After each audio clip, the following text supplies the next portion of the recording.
حضرت والا کے اس چینل کو سبسکرائب کریں اور بیل آئیکن پر کلک کر کے آل کا آپشن سلیکٹ کریں تاکہ حضرت کی تمام ویڈیوز آپ تک پہنچ سکیں۔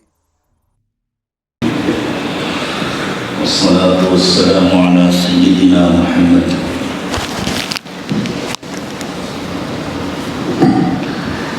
سيد الأولين والآخرين وعلى آله وأصحابه أجمعين.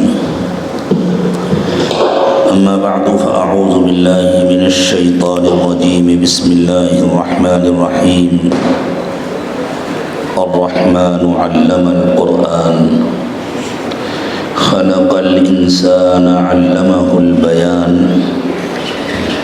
الشمس والقمر بحسبان والنجم والشجر يسجدان. والسماء رفعها ووضع الميزان ألا تطغوا في الميزان وأقيموا الوزن بالقسط ولا تخسروا الميزان.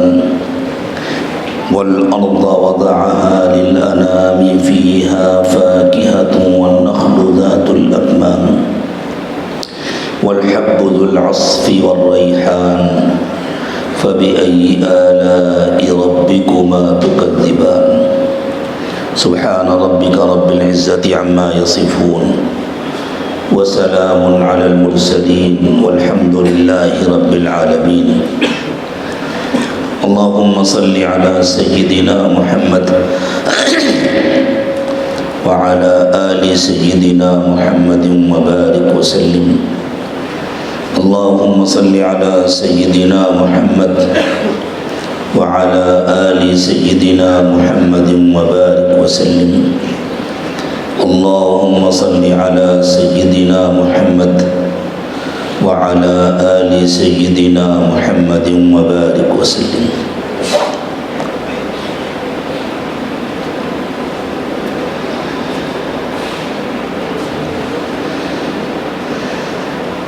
اللہ تعالیٰ نے جتنی مخلوقات پیدا فرمائی ہیں ان سب میں یہ صرف انسان کی خصوصیت ہے کہ اللہ نے انسان کو کچھ اختیارات دیے. جن بھی انسانوں کے تابع ہیں لیکن چونکہ افضلیت اللہ نے انسان کو دی ہے اس لیے انسان کا ہی تذکرہ کیا جاتا ہے. باقی جتنی مخلوقات ہیں جو بے جان ہیں ان کے تذکرے کی ضرورت نہیں ہے،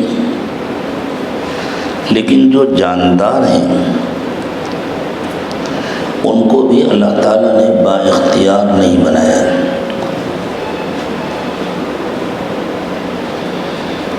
جانور بہت سارے کام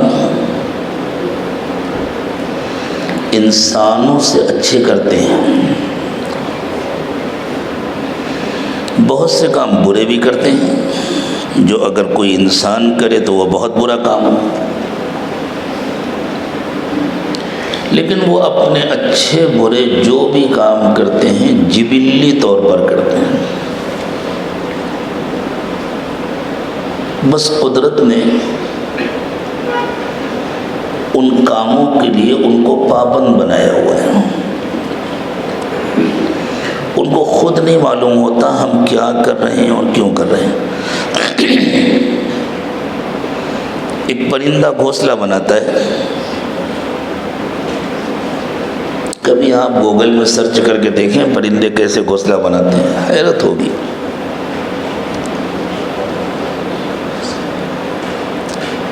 وہ درختوں کی پتیوں سے ایک کونے پر چونچ مار کر کترتا ہے، کٹ لگاتا ہے اور پھر اس کو پکڑ کر کے اڑتا ہے تیزی میں تو وہ ایک دھاگا جیسا نکلتا چلا آتا ہے.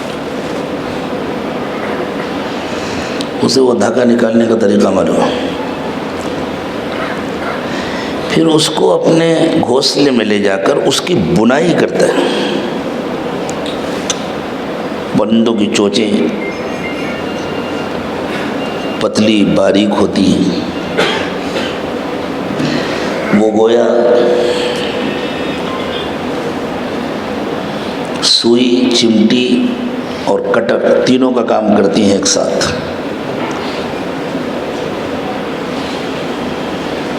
وہ اس کو داخل کرتا ہے، دوسری طرف سے کھینچتا ہے، پھر اس کو داخل، جیسے عورتیں سویٹر بنتی ہیں یا جیسے مشینوں میں ہمارے کپڑے بنے جاتے ہیں، وہ اکیلا صرف اپنی چونچ سے، اس میں اس کے پنجوں کا استعمال بھی نہیں ہوتا۔ اتنے کم اسباب کو استعمال کر کے اتنا خوبصورت گھونسلہ انسان بھی نہیں بنا سکتا۔ اگر انسان بنائے گا تو اس کو الگ سے کسی سوئی کی ضرورت پڑے گی، کسی کٹر کی ضرورت ہوگی، کسی چمٹی کی ضرورت ہوگی پکڑ کر کھینچنے کے لیے، اور کم از کم ایک ہاتھ کا استعمال کرے گا تو 5 انگلیاں تو استعمال ہوں گی نا۔ اس کو الگ سے نہ کوئی کٹر چاہیے، نہ کوئی سوئی چاہیے، نہ کوئی چمٹی چاہیے، نہ انگلی چاہیے، نہ پنجہ چاہیے، صرف ایک چونچ سے سارا کام۔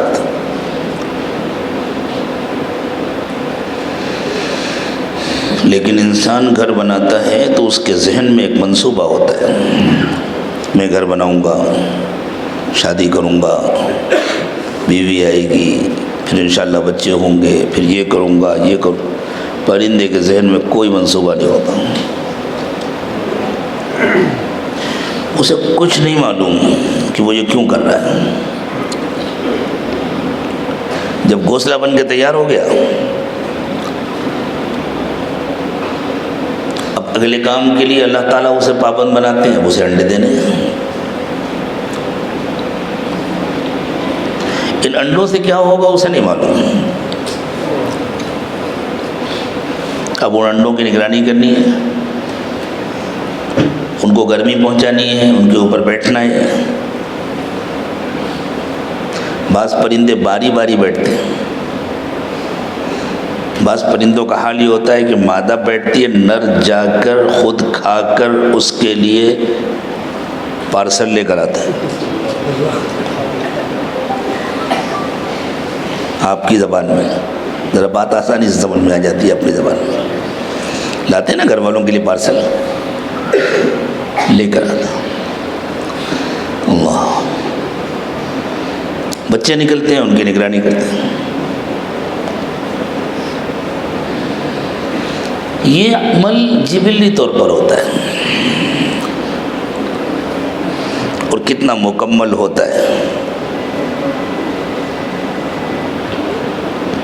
ایک پرندے کا تذکرہ آتا ہے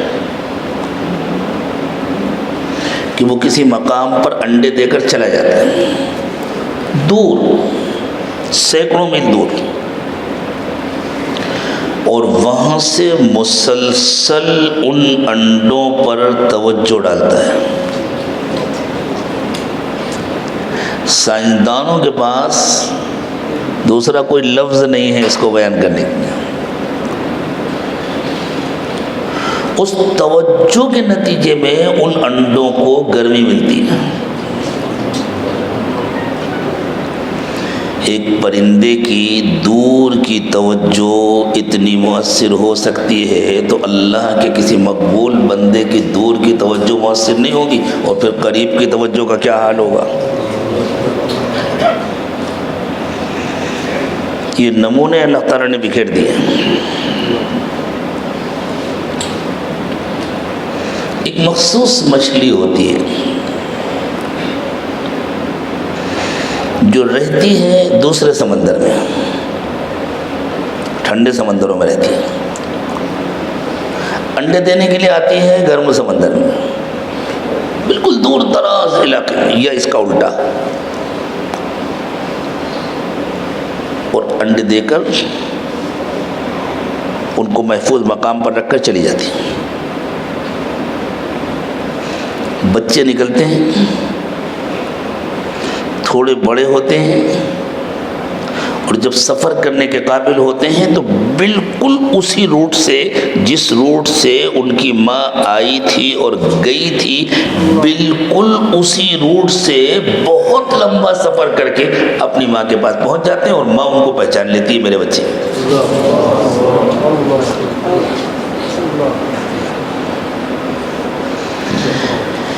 یہ قدرت کا تسخیری نظام ہے۔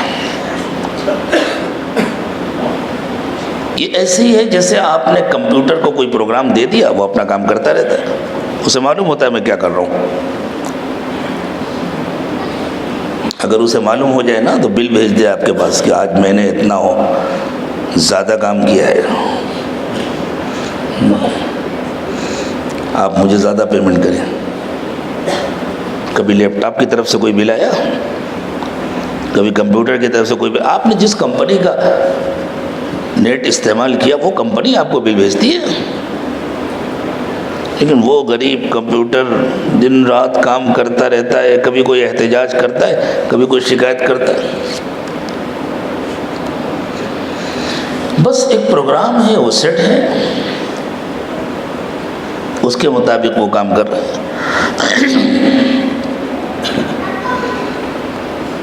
تمام جانداروں کا اللہ نے اسی طرح پروگرام سیٹ کیا ہوا ہے، بے جانوں کا بھی سیٹ کیا ہے، لیکن چونکہ وہ بے جان ہے اس لیے ان کے سلسلے میں یہ بات زیادہ محسوس کی جاتی ہے، آسانی سے سمجھ میں آتی ہے کہ ان کو قدرت خود کنٹرول کرتی ہے۔ تمام جانداروں کو بھی قدرت خود کنٹرول کرتی ہے۔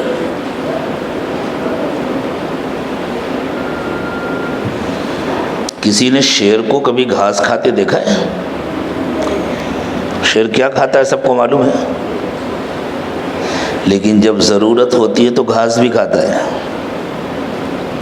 خوراک کے لیے نہیں کھاتا، علاج کے لیے کھاتا ہے۔ کسی ڈاکٹر نے نسخہ نہیں لکھا ہوتا کہ آج تمہیں اتنی مقدار میں گھاس کھانی۔ جب اس کا پیٹ خراب ہو جاتا ہے اور اس کو اپنا ہاضمہ درست کرنے کی ضرورت ہوتی ہے تو وہ علاج کے طور پر تھوڑی سی گھاس کھاتا ہے اور اس گھاس سے اس کا ہاضمہ درست ہو جاتا ہے۔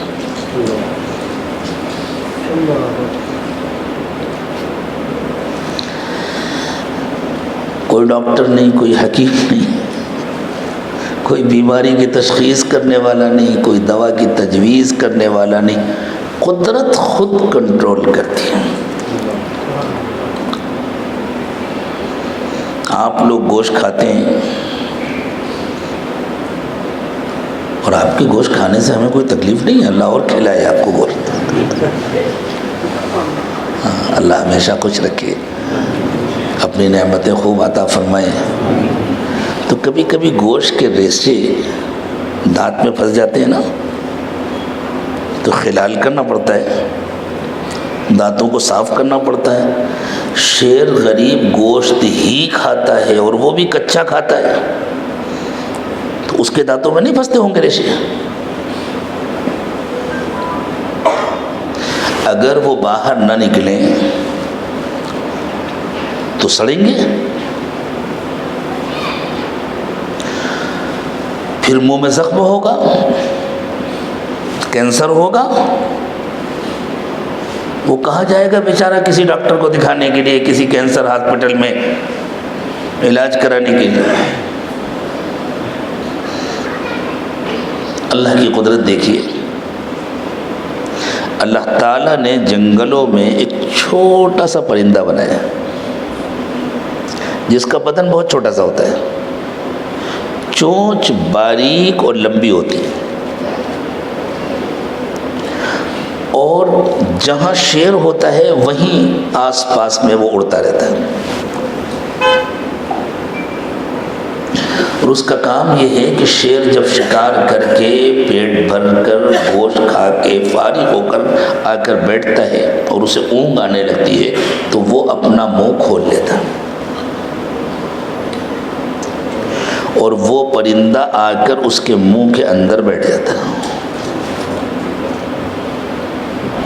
اور پھر اس کے دانتوں کے درمیان میں جو گوشت کے ریشے پھنسے ہوتے ہیں ان کو چن چن کر کھاتا ہے۔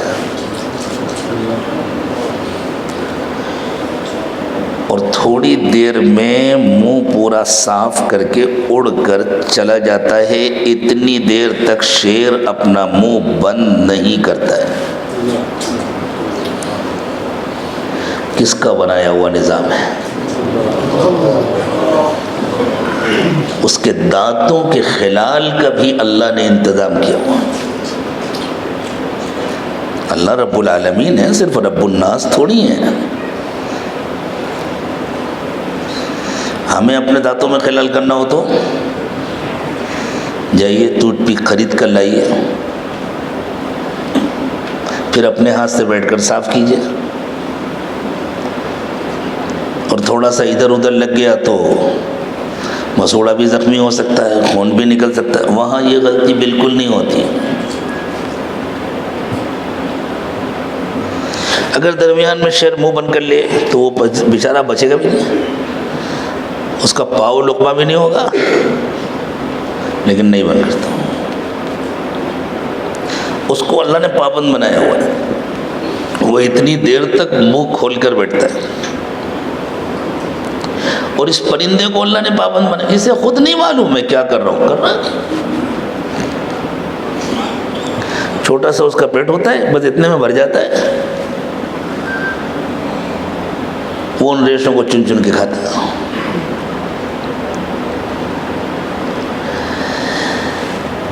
ہر پرندہ اپنے کام میں مصروف ہے، ہر مخلوق اپنے کام میں مصروف ہے۔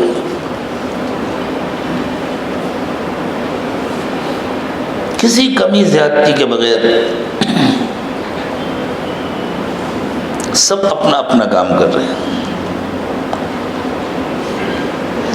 ایک اور جاندار مخلوق ہے جن کو ہم فرشتے کہتے ہیں، بہت طاقتور ہیں۔ قرآن نے ان کے لیے صفت استعمال کی ہے، غلاظ شداد، بہت بھاری بھرکم، بہت موٹے تازے، بڑے بڑے ان کے جسم ہیں۔ رسول اکرم صلی اللہ علیہ وسلم نے ایک مرتبہ حضرت جبریل امین کو ان کی اصلی شکل میں زمین پر دیکھا تو فرمایا کہ ان کے پیر زمین پر تھے اور لگتا تھا سر آسمان میں، پورا افق ڈھک گیا تھا۔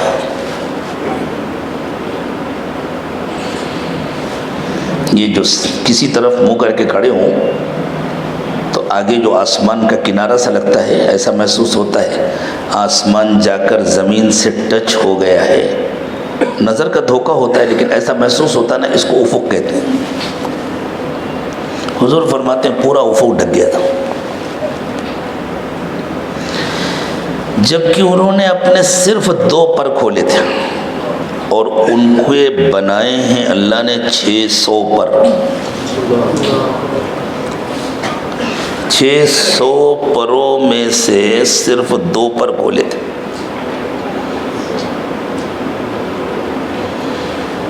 جیسے ہوائی جہاز میں عموماً 4 انجن ہوتے ہیں، 2 چلتے ہیں، 2 احتیاطی ہوتے ہیں، لیکن ٹیک آف کے وقت میں 4 چلتے ہیں، لینڈنگ کے وقت میں بھی 4 چلتے ہیں۔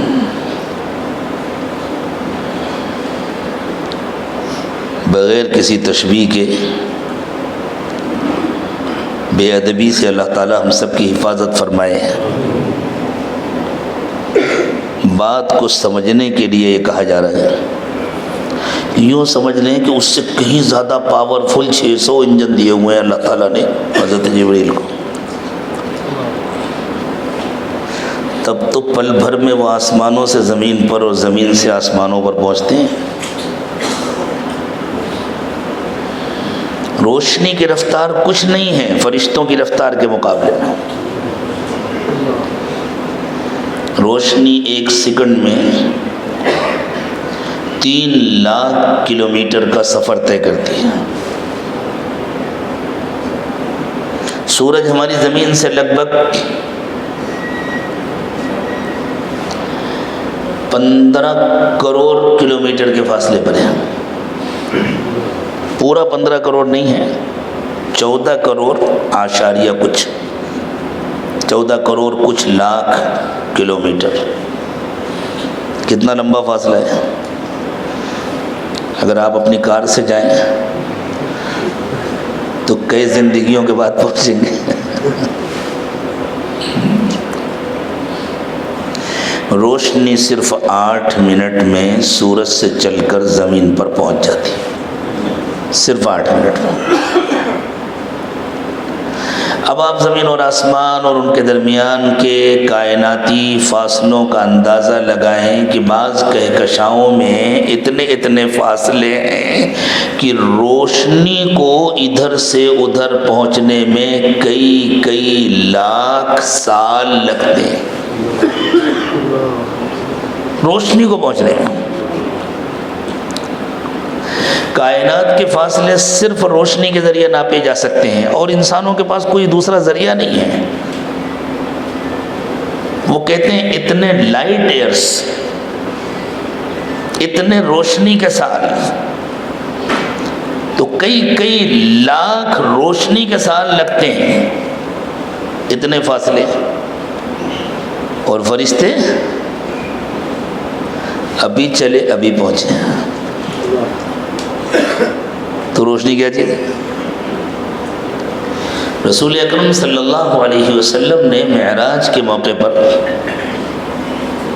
مکہ مکرمہ سے مسجد اقصی کا جو سفر کیا تھا وہ روشنی کی اسپیڈ سے تھا،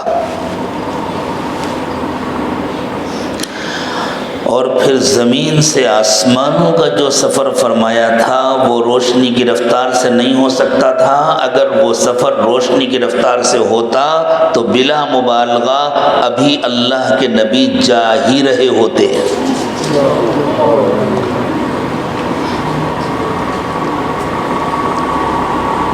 اتنے بھاری بھرکم جسم اللہ نے فرشتوں کو دیے، اتنے بڑے بڑے پر دیے اور اتنی طاقت عطا فرمائی، لیکن ان کی اگلی صفت ذکر فرمائی، لا يعصون اللہ ما امرهم ويفعلون ما يؤمرون۔ وہ کسی کام میں اللہ کی نافرمانی نہیں کرتے، بال برابر بھی اللہ کی نافرمانی نہیں کرتے، جو حکم ملتا ہے اس کی تعمیل کرتے ہیں، کر بھی نہیں سکتے۔ ان میں نافرمانی کرنے کی صلاحیت ہی نہیں ہے،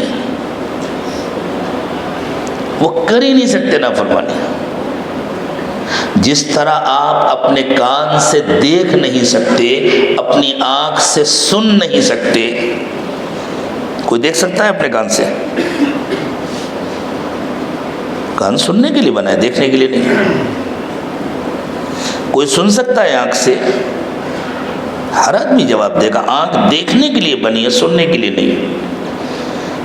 اسی طرح کوئی فرشتہ نافرمانی نہیں کر سکتا، فرشتہ فرما برداری کے لیے بنا ہے، نافرمانی کے لیے نہیں۔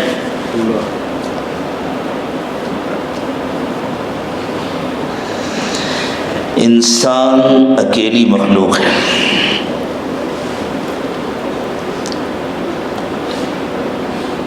جانوروں اور فرشتوں کے درمیان جانوروں کو اللہ نے صرف نفس دیا ہے، ان کے کوئی روحانی تقاضے نہیں ہیں، اسی لیے جانور سمجھ بوجھ کر عبادت نہیں کرتے، باقی ان کی پوری زندگی عبادت ہی ہوتی ہے، پوری زندگی اللہ کی بندگی میں گزرتی ہے جانوروں کی بھی۔ اور آپ غور کریں، کسی جانور کو اللہ نے قیام کی حالت میں بنایا، کسی کو رکوع کی حالت میں بنایا، کسی کو سجدے کی حالت میں بنایا۔ جتنے چوپائے ہیں سب رکوع کی حالت میں۔ بندر کبھی رکوع میں ہوتا ہے، کبھی قیام میں۔ اور جتنے رینگنے والے جانور ہیں سب سجدے کی حالت میں.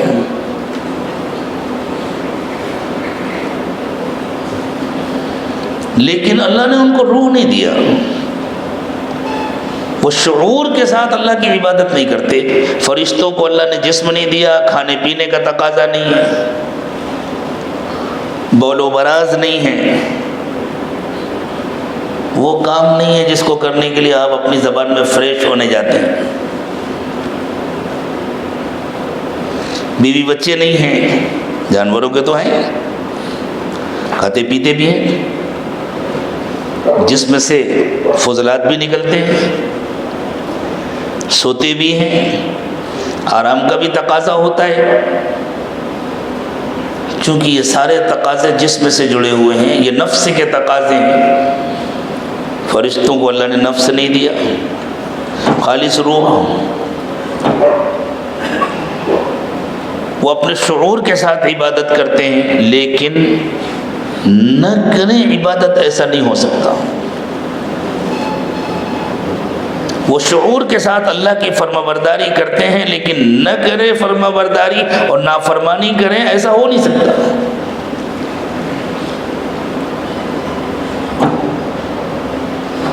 سمجھیں اس کو. بس کو بھی ڈرائیور چلاتا ہے، ٹرین کو بھی ڈرائیور چلاتا ہے. بس کا ڈرائیور بھی شعور کے ساتھ چلاتا ہے، ٹرین کا ڈرائیور بھی شعور کے ساتھ چلاتا ہے. لیکن بس کا ڈرائیور اپنی بس کو دائیں یا بائیں موڑ سکتا ہے، ٹرین کا ڈرائیور اپنے انجن کو موڑ سکتا ہے؟ نہیں موڑ سکتا. وہ پابند ہے. اگر اسے نہ بتلایا جائے تو اسے پتہ بھی نہیں ہوتا میری گاڑی کس پلیٹ فارم پہ جائے گی.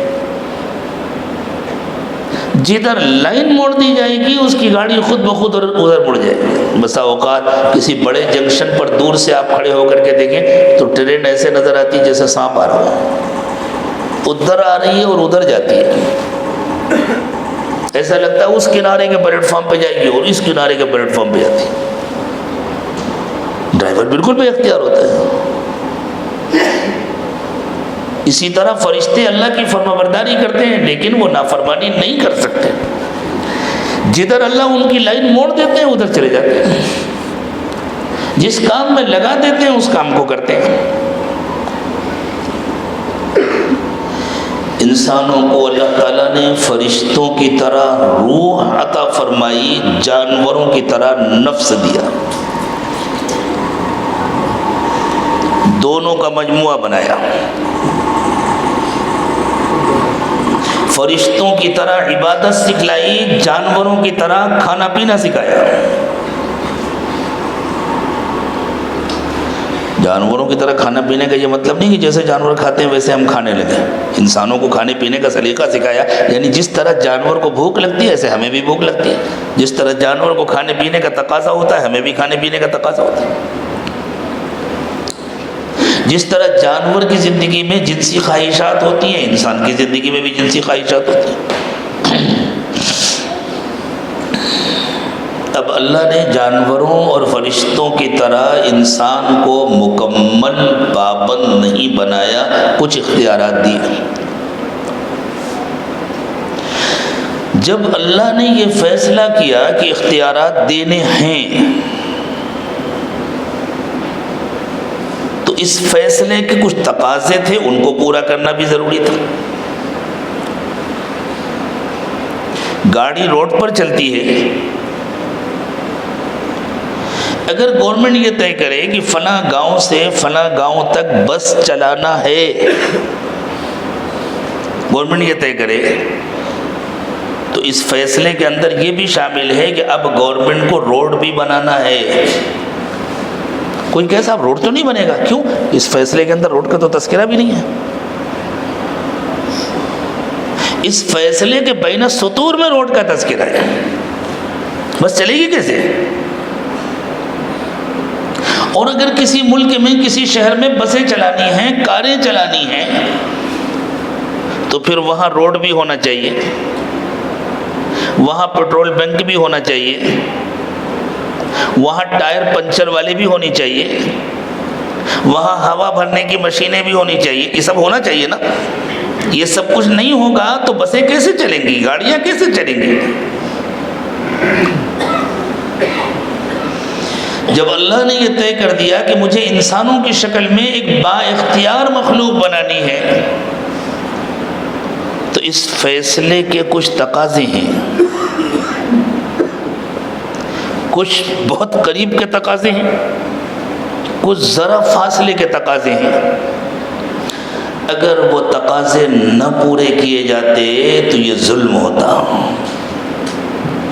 وَمَا رَبُّكَ بِظَلَّامٍ لِّلْعَبِيدِ، اور اللہ بندوں پر ظلم نہیں کرتے۔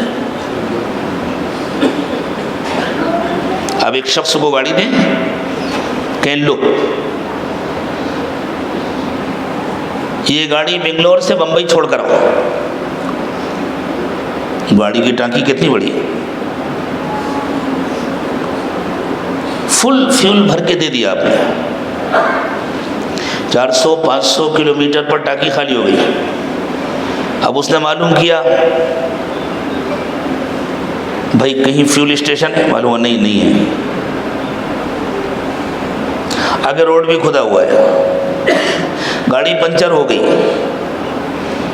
کوئی پنچر کی دکان بھی نہیں ہے، گاڑی میں اسٹپنی بھی نہیں ہے، اور یہ سارے کام آپ ہی کو کرنے تھے، آپ نے نہیں کیے، تو پھر یہ حکم کی گاڑی جا کر بمبئی پہنچا کر آؤ، یہ ظلم نہیں ہے؟ یہ ناانصافی اور زیادتی نہیں ہے؟ انصاف کا تقاضا یہ ہے کہ جب آپ چاہتے ہیں کہ گاڑی لے کر جائے تو راستے میں آپ کو فیول اسٹیشن بھی بنانا ہوگا، وہ روڈ بھی بنانا ہوگا، سارے انتظامات پورے کرنے ہوں گے، حتیٰ کہ جب وہ تھک جائے گا تو اس کے آرام کرنے کی بھی جگہ ہونی چاہیے، اسے بھوک لگے گی تو ہوٹل بھی ہونا چاہیے، پانی بھی ہونا چاہیے، فریش ہونے کے لیے استنجا خانے اور بیت الخلا بھی ہونے چاہیے، سب لازمی تقاضے ہیں۔ ایک شخص کو گاڑی لے کر ہی کہیں نہیں جانا تو اس کو ان چیزوں کی کوئی ضرورت نہیں ہے، وہ کہتا ہے ہو یا نہ ہو میرے لیے برابر ہے۔ ہمارے حضرت پیر صاحب دامت برکاتہم نے اپنا ایک قصہ سنایا۔ حضرت جس زمانے میں ایک کمپنی میں منیجر ہوا کرتے تھے تو امریکہ گئے ہوئے تھے، جس پارٹی سے ڈیلنگ کرنے گئے تھے اس کمپنی کا منیجر حضرت کو لینے کے لیے آیا، ایئرپورٹ سے لے کر جا رہے تھے ہوٹل کی طرف یا آفس کی طرف، واللہ اعلم۔ تو راستے میں ایک مال نظر آیا، تو اس میزبان نے بتلایا کہ حضرت یہ بہت مہنگا مال ہے، عام آدمی کی تو اس میں گھسنے کی بھی ہمت نہیں ہے، مختلف ملکوں کے جو صدر آتے ہیں، وزرائے اعظم آتے ہیں، یا بڑے بڑے تاجر آتے ہیں، وہی لوگ اس میں شاپنگ کر سکتے ہیں۔ انہیں یوں سمجھ لیجئے کہ جیسے آپ کی ایک شرٹ 1500 اور 2000 روپے کی عام مارکیٹ میں ملتی ہو، اور اسی معیار کی اسی کوالٹی کی ذرا ایک برانڈ لکھا ہوا ہو اور وہ 50,000 کی کہیں ملتی ہو، تو آپ جائیں گے وہاں 50,000 کی لینے؟ ہوتے ہیں کچھ بیمار جو وہیں جاتے ہیں۔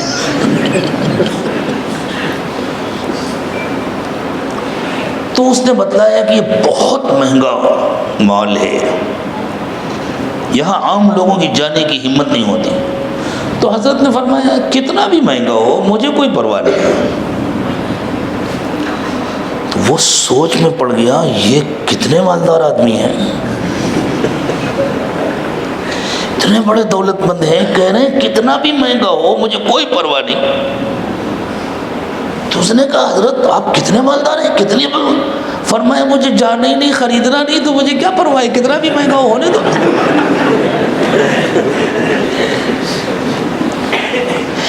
ایک شخص کو گاڑی لے کر بمبئی جانا ہی نہیں ہے، اس سے کوئی کہے بمبئی کا راستہ کھدا ہوا ہے، وہ کہے گا رہنے تو مجھے کیا کرنا ہے بھائی، اس راستے پر تو کوئی ہوٹل بھی نہیں، ہو کہے گا مجھے کیا پریشانی ہے، نہیں ہے رہنے تو۔ لیکن جس کو سفر کرنا ہے اس کو تو پریشانی ہوگی کہ راستہ کھودا ہے تو کیسے جاؤں گا، ہوٹل نہیں ہے تو کھانا کیسے کھاؤں گا، آرام کیسے کروں گا، پیٹرول پمپ نہیں ہے تو میں فیول کہاں سے لوں گا۔ انسان کو اللہ نے بااختیار بنانے کا فیصلہ کیا تو مسائل انسان کے لیے تھے۔ اب یوں سمجھیں، گاڑی بنائی کمپنی نے چلنے کے لیے تو گاڑی میں انجن ہونا چاہیے نا، بغیر انجن کی گاڑی چلے گی؟ اگر کمپنی کہے گاڑی ہم نے چلنے کے لیے بنائی ہے اور انجن نہیں فٹ کیا ہے تو یہ ظلم ہے، دھوکے بازی ہے۔ جب کار کو دائیں یا بائیں مڑنے کا اختیار ہے تو اسٹیئرنگ بھی ہونی چاہیے نا۔ ریلوے انجن میں نہیں ہوتی اسٹیئرنگ، لیکن اس میں تو ہونی چاہیے تاکہ وہ دائیں یا بائیں مڑ سکے۔ تو جب انسان کو اللہ نے بااختیار بنایا تو پھر اندر اسٹیئرنگ بھی ہونی چاہیے نا کہ ادھر یا ادھر مڑ سکے، چاہے نیکی کے راستے پر چل سکے چاہے برائی کے راستے پر چل سکے۔ یہ دونوں صلاحیتیں انسان کے اندر ہونی چاہیے نا، یہ انسان کو بااختیار بنانے کا تقاضا ہے۔ اللہ نے کہا ہاں ہم نے انسان کو بااختیار بنایا، اس تقاضے کو پورا کیا۔ کیسے پورا کیا؟ وَنَفْسٍ وَمَا سَوَّاهَا فَأَلْهَمَهَا فُجُورَهَا وَتَقْوَاهَا۔ ہم نے انسان کا ڈیزائن ایسا کیا ہے، ہم نے انسان کی پروگرامنگ ایسی کی ہے۔ آئی ٹی سیکشن والے اپنی زبان میں سمجھیں اس کو، اور یہ ایک اعلیٰ درجے کی قدرت کی ہوئی پروگرامنگ ہی ہے۔ اللہ فرماتے ہیں ہم نے انسان کا پروگرام ایسا بنایا ہے فَأَلْهَمَهَا فُجُورَهَا وَتَقْوَاهَا کہ اس کے اندر دونوں صلاحیتیں رکھ دی ہیں۔ یہ ایسے ہی ہے جیسے گاڑی میں اسٹیئرنگ بنانا۔ اچھا گاڑی میں اسٹیئرنگ تو ہے لیکن روڈ ون وے ہے اور پیک ہے، ادھر بھی دیوار ادھر بھی دیوار، تو یہ اسٹیئرنگ کسی کام کی ہے؟ وہ موڑے گا تو جائے گا کہاں؟ اسٹیئرنگ کا تو استعمال اس وقت ہوگا جب کہیں جا کر دو راستے ہوں اور اسے پورا اختیار ہو، چاہے اس راستے پر جائے چاہے اس راستے پر جائے۔ تو اللہ نے کہا ہم نے انسان کو بااختیار بنایا تو اس کے لیے دو راستے بھی بنائے، وَهَدَيْنَاهُ النَّجْدَيْنِ، ہم نے اس کے لیے دونوں راستے کھول دیے۔ یہ دونوں باتیں ایک نہیں ہیں، فَأَلْهَمَهَا فُجُورَهَا وَتَقْوَاهَا اور وَهَدَيْنَاهُ النَّجْدَيْنِ یہ دونوں ایک نہیں ہیں۔ فَأَلْهَمَهَا فُجُورَهَا وَتَقْوَاهَا کا تعلق انسان کے اندر سے ہے اور وَهَدَيْنَاهُ النَّجْدَيْنِ کا تعلق باہر سے ہے۔ اندر ہم نے اس کی صلاحیت بھی رکھی کہ وہ چاہے اس راستے پر جائے چاہے اس راستے پر جائے۔ راستے دو ہیں، اسٹیئرنگ جام ہو گیا اب کچھ کر پائے گا؟ اسٹیئرنگ فری ہے لیکن راستہ ہی بند ہے، ادھر ادھر سے پیک ہے، بالکل سیدھے چلے جاؤ۔ جیسے بعض بڑے ہائی وے ہوتے ہیں امریکہ وغیرہ میں، بعض پیک روڈ ہوتے ہیں، کئی 100 کلومیٹر تک بس چلتے رہو۔ کسی سرنگ کے اندر سے اگر آپ گزر رہے ہیں، ہمارے اپنے ملک میں بھی بعض علاقوں میں لمبی لمبی سرنگیں ہوتی ہیں، سرنگ کے اندر سے گزر رہے ہیں، ادھر سے بھی بند ہے ادھر سے بھی بند ہے، ڈرائیور اسٹیئرنگ گھما کر کے بھی کیا کر سکتا ہے، اسے سیدھے ہی چلنا ہے۔ تو اندر صلاحیت بنائی، باہر راستے بنائے، لیکن چونکہ دونوں راستوں کی منزلیں الگ الگ ہیں،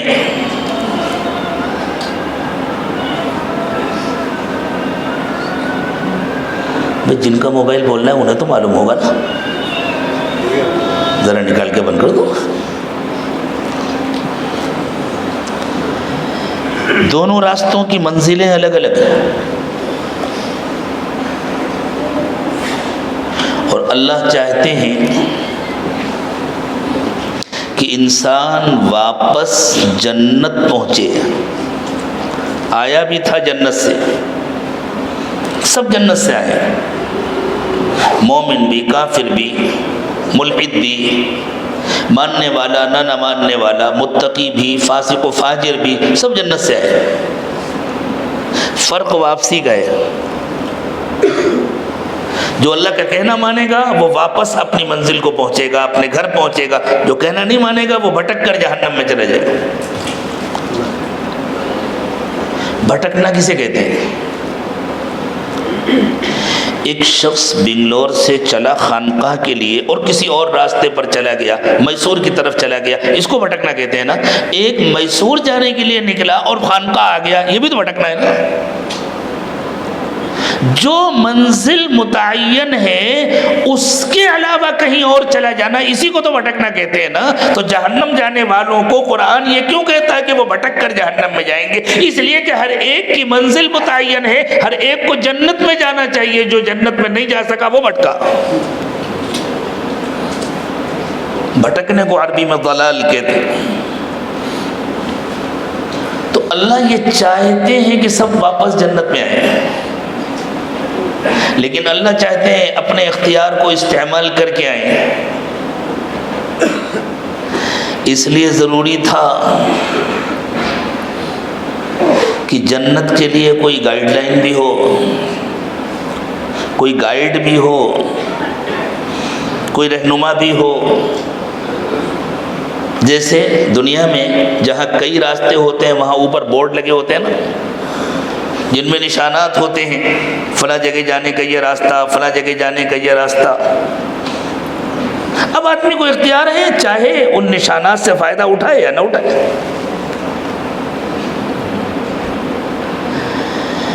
یہاں اللہ تعالیٰ نے صرف نشانات نہیں دیے، چونکہ اللہ کو بڑی محبت ہے، اور جو بھٹک کر جہنم میں چلا گیا وہ کبھی واپس نہیں آ سکتا. سب سے بڑا خطرہ ہے. اس لیے اللہ نے بہت محبت کے ساتھ جنت کی طرف بلانے والے رہبر بھی بھیج دیے. میں نے اس سے پہلے کہا تھا ایک گائیڈ بھی چاہیے، لیکن اس جگہ مجھے گائیڈ کا لفظ استعمال کرنے کا دل نہیں چاہا. ہاں، بہت زیادہ گھس گیا ہے وہ لفظ. تو اللہ تعالیٰ نے اپنے کرم سے، اپنے فضل سے، اپنی رحمت کا ایک حصہ بنا کر کے رہبروں کو بھی بھیجا. وہ انبیاء کرام علیہ السلام ہیں، اور چونکہ امام الانبیاء سیدنا محمد رسول اللہ صلی اللہ علیہ وسلم آخری نبی ہیں، اس لیے ان کے بعد قیامت تک کے لیے ان کی امت میں سے رہبروں کو متعین فرما دیا، جو حضور اکرم صلی اللہ علیہ وسلم کی ہی رہبری سے لوگوں کو فائدہ پہنچائیں گے. لیکن پتہ ہے آپ کو، اللہ بیلنس رکھنا چاہتے ہیں، اختیار باقی رکھنا چاہتے ہیں. اللہ تعالیٰ نے انبیاء کرام کے دلوں کو انسانوں کی محبت سے اتنا بھر دیا. مجھے نہیں معلوم کہ آج میں آیات کا ترجمہ بھی کر سکوں گا یا نہیں کر سکوں گا، لیکن اس قسم کی قرآن پاک کی جتنی آیات کریمہ ہیں ان کے مضمون کو سمجھنے کے لیے جن مقدمات کی ضرورت ہے آج ان سب کو اچھی طرح سمجھ لیجیے، تو انشاءاللہ آپ قرآن سے قریب ہو جائیں گے. اور احادیث مبارکہ تو قرآن کی شرح ہیں، کہیں آپ کو یہ خیال نہ آئے ہمیشہ قرآن کی بات کرتے ہیں، حدیث کی تو کبھی کرتے نہیں. حدیث قرآن کا ہی حصہ ہے. یہ مقدمات جب ذہن میں بیٹھ جائیں گے، واضح ہو جائیں گے، تو انشاءاللہ دینی حقائق کا سمجھنا بہت آسان ہو جائے گا.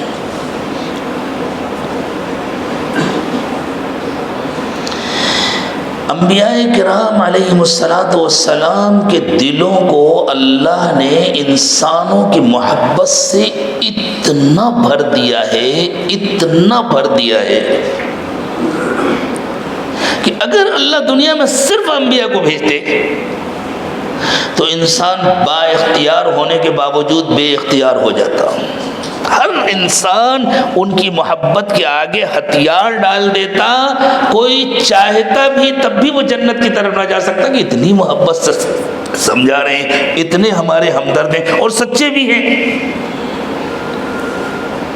تو جان بوجھ کر کے کون جہنم میں جائے گا؟ جان بوجھ کر کے اپنا نقصان کون کرے گا؟ تو اگر صرف انبیاء کرام کو اللہ تعالیٰ بھیجتے تو اللہ کی حکمت باقی نہ رہ جاتی، حکمت فوت ہو جاتی اور انسان کا اختیار ختم ہو جاتا۔ چونکہ اللہ انسان کو با اختیار بنانا چاہتے تھے اور اللہ چاہتے تھے کہ انسان اپنے اختیار سے چل کر جنت کی طرف آئے، اس لیے اللہ نے ایک طرف اگر اتنی زیادہ محبت کرنے والے انبیاء کرام علیہ السلام کو بھیجا تو اسی کے بالمقابل اتنی ہی نفرت کرنے والا شیطان بھی لگا دیا تاکہ بیلنس برابر رہے۔ فرق صرف اتنا ہے، انبیاء سچے ہیں، شیطان جھوٹا ہے۔ انبیاء محبت کرتے ہیں، شیطان نفرت کرتا ہے۔ لیکن اگر وہ اپنی نفرت کا کھلم کھلا اظہار کر دے، کسی دن آئے صبح صبح اور آ کر کہے آپ نے مجھے پہچانا، میں شیطان ہوں، میں نہیں چاہتا کہ آپ فجر کی نماز پڑھیں اور جنت میں چلے جائیں، اس لیے آپ سو جائیے، میں اے سی چلا دیتا ہوں، تھوڑی دیر آپ کے پیر دبا دیتا ہوں، سر پر مالش کر دیتا ہوں، آپ آرام سے سوئیے، 8 بجے آ کے میں جگا دوں گا، تو آپ سوئیں گے؟ آپ کہیں گے کم وقت مجھے جہنم میں لے جانا چاہتا ہے، جنت سے محروم کرنا چاہتا ہے۔ اب وہ آ کر کہتا ہے میاں سو جاؤ، یہی جنت ہے، کہاں مولویوں کے چکر میں پڑے ہو، اتنی میٹھی میٹھی نیند چھوڑ کر کے، یہی تو جنت ہے، اور کوئی جنت تھوڑی ہے، کہاں جنت چھوڑ کر کے جا رہے ہو، یہ جھوٹی جنت کا وعدہ کرتے ہیں، یہ جو تم جی رہے ہو نا، بس یہ زندگی ملی ہے، دوبارہ ملنے والی نہیں ہے، اور میرا کہنا مان لو، بینک سے لون لے لو، ترقی کر لو، ان مولویوں کے چکر میں مت پڑو، فلاں سے قرض لے لو، فلاں سے ادھار لے لو، یہ کر لو، یہ کر لو، یہ کر لو، نہیں کرو گے تو تمہارے بچے بھوکے مر جائیں گے۔ ارے بڑے نیک بنتے ہو، اپنے لیے کچھ نہیں کرتے، کم از کم اپنے بچوں کے لیے گھر تو بنا دو۔ بہت محبت کے ساتھ دھوکہ دیتا ہے۔ انبیاء کرام علیہ السلام کی محبت سچی ہوتی ہے، شیطان کی محبت جھوٹی ہوتی ہے۔ شیطان پریشانیوں سے ڈراتا ہے اور پریشانیوں میں پھنساتا ہے۔ انبیاء کرام اللہ کے غصے سے ڈراتے ہیں اور پریشانیوں سے بچاتے ہیں، یہی معنی ہے ان کے نذیر ہونے کے، کہ وہ اللہ کے غصے سے ڈراتے ہیں، اللہ کی نافرمانی کرو گے تو پریشانی میں مبتلا ہو جاؤ گے، اور پھر پریشانیوں سے بچاتے ہیں، یہ معنی ہے ان کے بشیر ہونے کے۔ دنیا کی پریشانیوں سے بھی بچاتے ہیں، آخرت کی پریشانیوں سے بھی بچاتے ہیں، لیکن وہ دنیا کے لیے بہت لمبے لمبے وعدے نہیں کرتے، چونکہ دنیا دارالامتحان ہے۔ ہاں سارے وعدے آخرت کے لیے کرتے ہیں، لیکن جو نبی کا کہنا مانتا ہے وہ دنیا کی پریشانیوں سے بھی بچتا ہے، آخرت کی پریشانیوں سے بھی بچتا ہے، اور شیطان آ کر دنیا کی پریشانیوں سے ڈراتا ہے، میرا کہنا نہیں مانو گے تو یہ پریشانی آئے گی، یہ پریشانی آئے گی، یہ پریشانی آئے گی، اور جو اس کا کہنا مان لیتا ہے وہ ان ساری پریشانیوں میں اسے پھنسا دیتا ہے۔ الشیطان یعدکم الفقر ویأمرکم بالفحشاء واللہ یعدکم مغفرۃ منہ وفضلا واللہ واسع علیم۔ شیطان آ کر تمہیں ڈراتا ہے، میری بات نہیں مانو گے تو بھوکے مرو گے، تمہارے بچے بھوکے مریں گے۔ اللہ کے رسول صلی اللہ علیہ وسلم نے فرمایا ہے جب دجال انسانوں کے سامنے آئے گا، اللہ ہم سب کی حفاظت فرمائے اس کی فتنوں سے، تو اس کے بعد جنت بھی ہوگی جہنم بھی۔ وہ کہے گا میرا کہنا جو نہیں مانے گا میں اسے جہنم میں ڈال دوں گا، حضور نے فرمایا اس کی جہنم اصل میں جنت ہے، اور جس نے میرا کہنا مانا میں اسے جنت میں بھیجوں گا، فرمایا اس کی جنت اصل میں جہنم ہے۔ یہی کرتا ہے شیطان، یعدکم الفقر، تمہیں ڈراتا ہے بھوکے مرو گے، اور تم سے غلطیاں کراتا ہے، تمہارے لیے، تمہارے بچوں کے لیے۔ وَيَأْمُرُكُمْ بِالْفَحْشَاءِ، اور پھر تم کو بے حیائیوں کا حکم دیتا ہے، اللہ کی نافرمانی کراتا ہے۔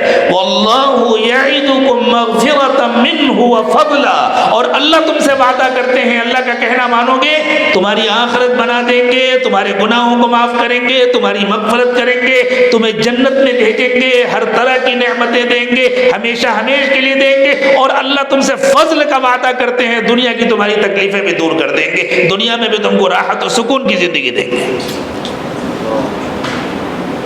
اور اللہ کے پاس کوئی کمی تھوڑی ہے کہ اللہ اس لاک ڈاؤن کے زمانے میں آپ کہاں سے دیں گے ہمیں؟ تو اللہ کہتے ہیں واللہ واسع، اللہ کے خزانے بہت بڑے ہیں، لیکن اللہ علیم بھی ہیں، وہ دل کا حال جانتے ہیں، صرف پیسے لینے کے لیے متقی مت بننا، اللہ جانتے ہیں دل کا حال، کس کے اندر کتنا اخلاص ہے، اس کے مطابق فیصلہ کرتے ہیں۔ واللہ واسع علیم، قرآن پاک میں جو صفات آتی ہیں نا اللہ تعالیٰ کی، ان کی بھی اپنی جگہ ایک بہت اہمیت ہے۔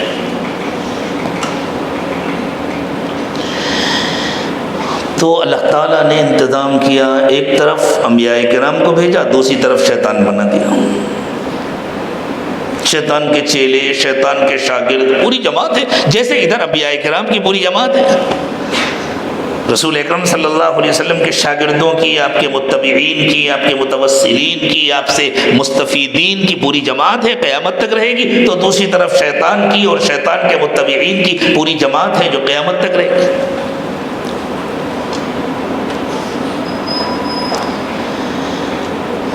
انسان کے لیے یہ بھی ضروری ہے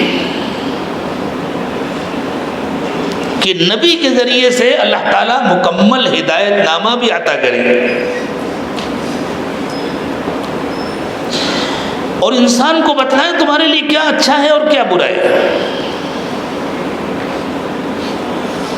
پھر چونکہ اللہ تعالیٰ نے ہی انسان کو بنایا، اللہ تعالیٰ نے ہی زمین اور آسمان کو بنایا، اللہ تعالیٰ نے ہی ساری مخلوق کو بنایا، اور اللہ نے ہی انسان کو با اختیار بنایا، تو اللہ تعالیٰ نے انسانی اعمال کو زمین اور آسمان کے ساتھ ایسا جوڑ دیا کہ اگر انسان کے اعمال درست ہوں گے تو زمین اور آسمان کا نظام درست ہوگا، اگر انسان کے اعمال بگڑیں گے تو اس کا سب پر اثر پڑے گا۔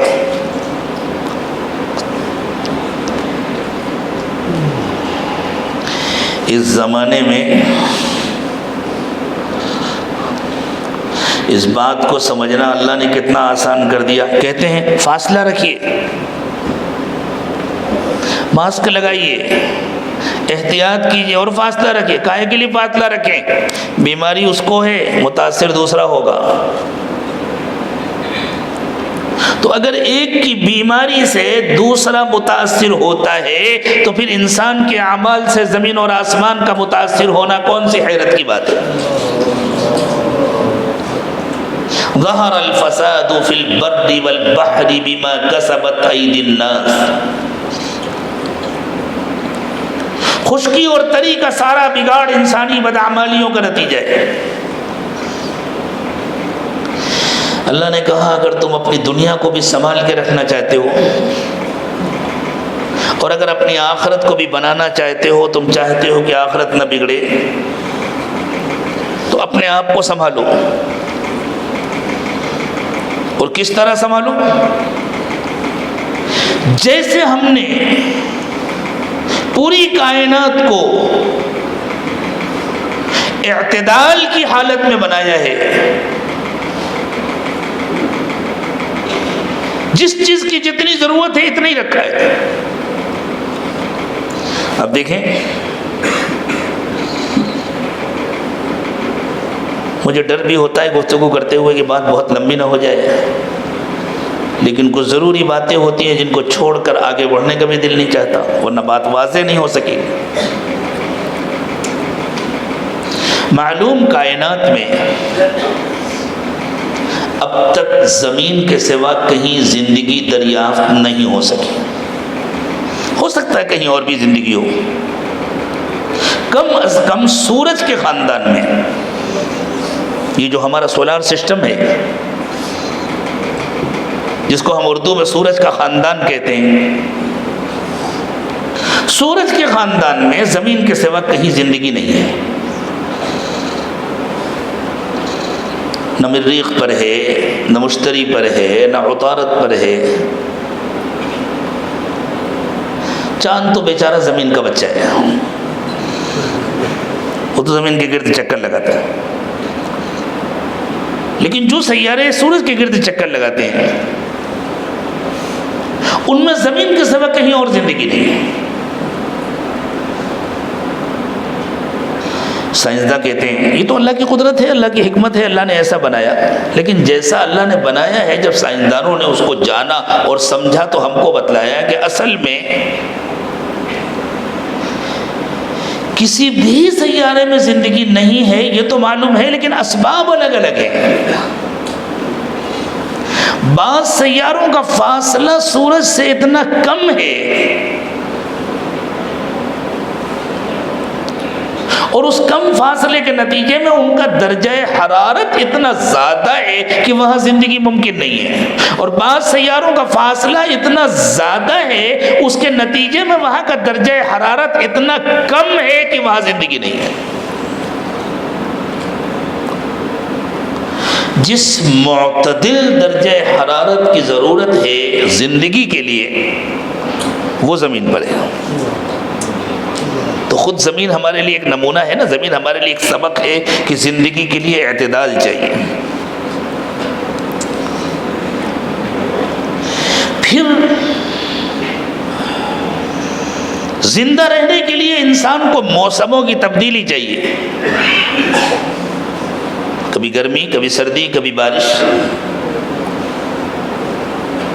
زندہ رہنے کے لیے انسان کو دن اور رات کی تبدیلی چاہیے تاکہ وہ دن میں کام کرے، رات میں آرام کرے۔ تو اللہ تعالیٰ نے زمین کو اس کے محور پر گھمایا اور تیز رفتاری سے اگر گھومتی تو 4 گھنٹے میں دن رات کی تبدیلی ہوتی، نہ کام پورا ہوتا نہ آرام پورا ہوتا۔ اس لیے ایسے معتدل رفتار سے اللہ نے گھمایا کہ کام کا بھی پورا وقت ملے، آرام کا بھی پورا وقت۔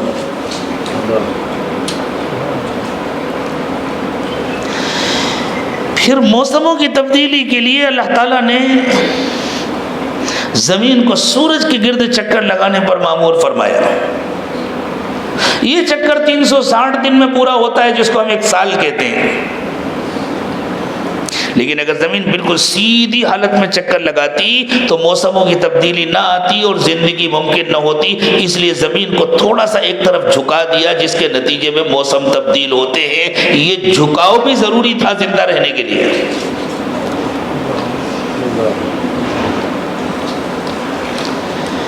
اگر اس زمین کے جھکاؤ کو ختم کر دیا رہے زندگی ختم ہو جائے گی۔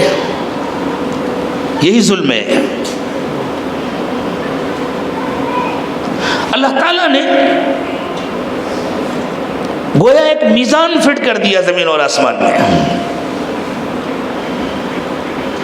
ایک آلہ لگا دیا آنکھوں سے نہ نظر آنے والا،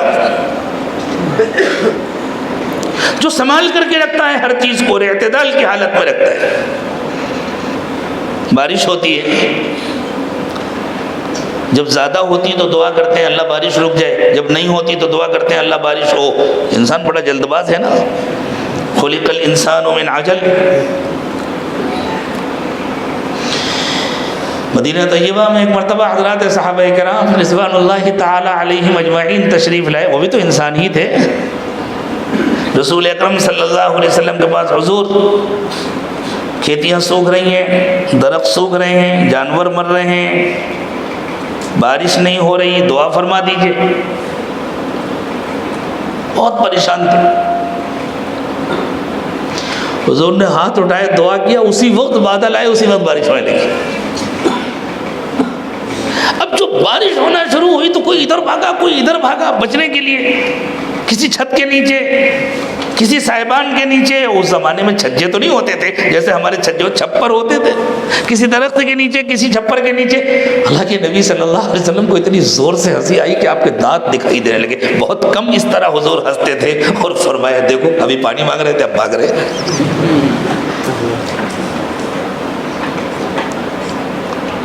لیکن اللہ تعالیٰ اعتدال کے ساتھ پانی بھی بھیجتے ہیں نا، جتنی ضرورت ہے اتنا بھیجتے ہیں، جب ضرورت پوری ہو جاتی ہے روک لیتے ہیں۔ بے اعتدالی کے ساتھ بارش ہو تو اسی کو سونامی، طوفان، سیلاب سب کہتے ہیں، اور بے اعتدالی کے ساتھ پانی رک جائے تو خشک سالی ہو جاتی ہے۔ فرمایا یہ بے اعتدالی تمہاری بدعمالیوں کے نتیجے میں پیدا ہوتی ہے، ورنہ ہمارا نظام اعتدال کا ہے۔ یہ ہواؤں کو، بادلوں کو اعتدال کون سکھاتا ہے؟ اللہ نے ایک ترازو فٹ کر رکھا ہے جس کو فرشتے کنٹرول کرتے ہیں۔ ہم سمجھانے کے لیے ترازو کہہ رہے ہیں، قرآن نے بھی اس کو سمجھانے کے لیے ترازو کہا ہے، یعنی اللہ نے ایک بیلنسنگ سسٹم بنایا ہوا ہے۔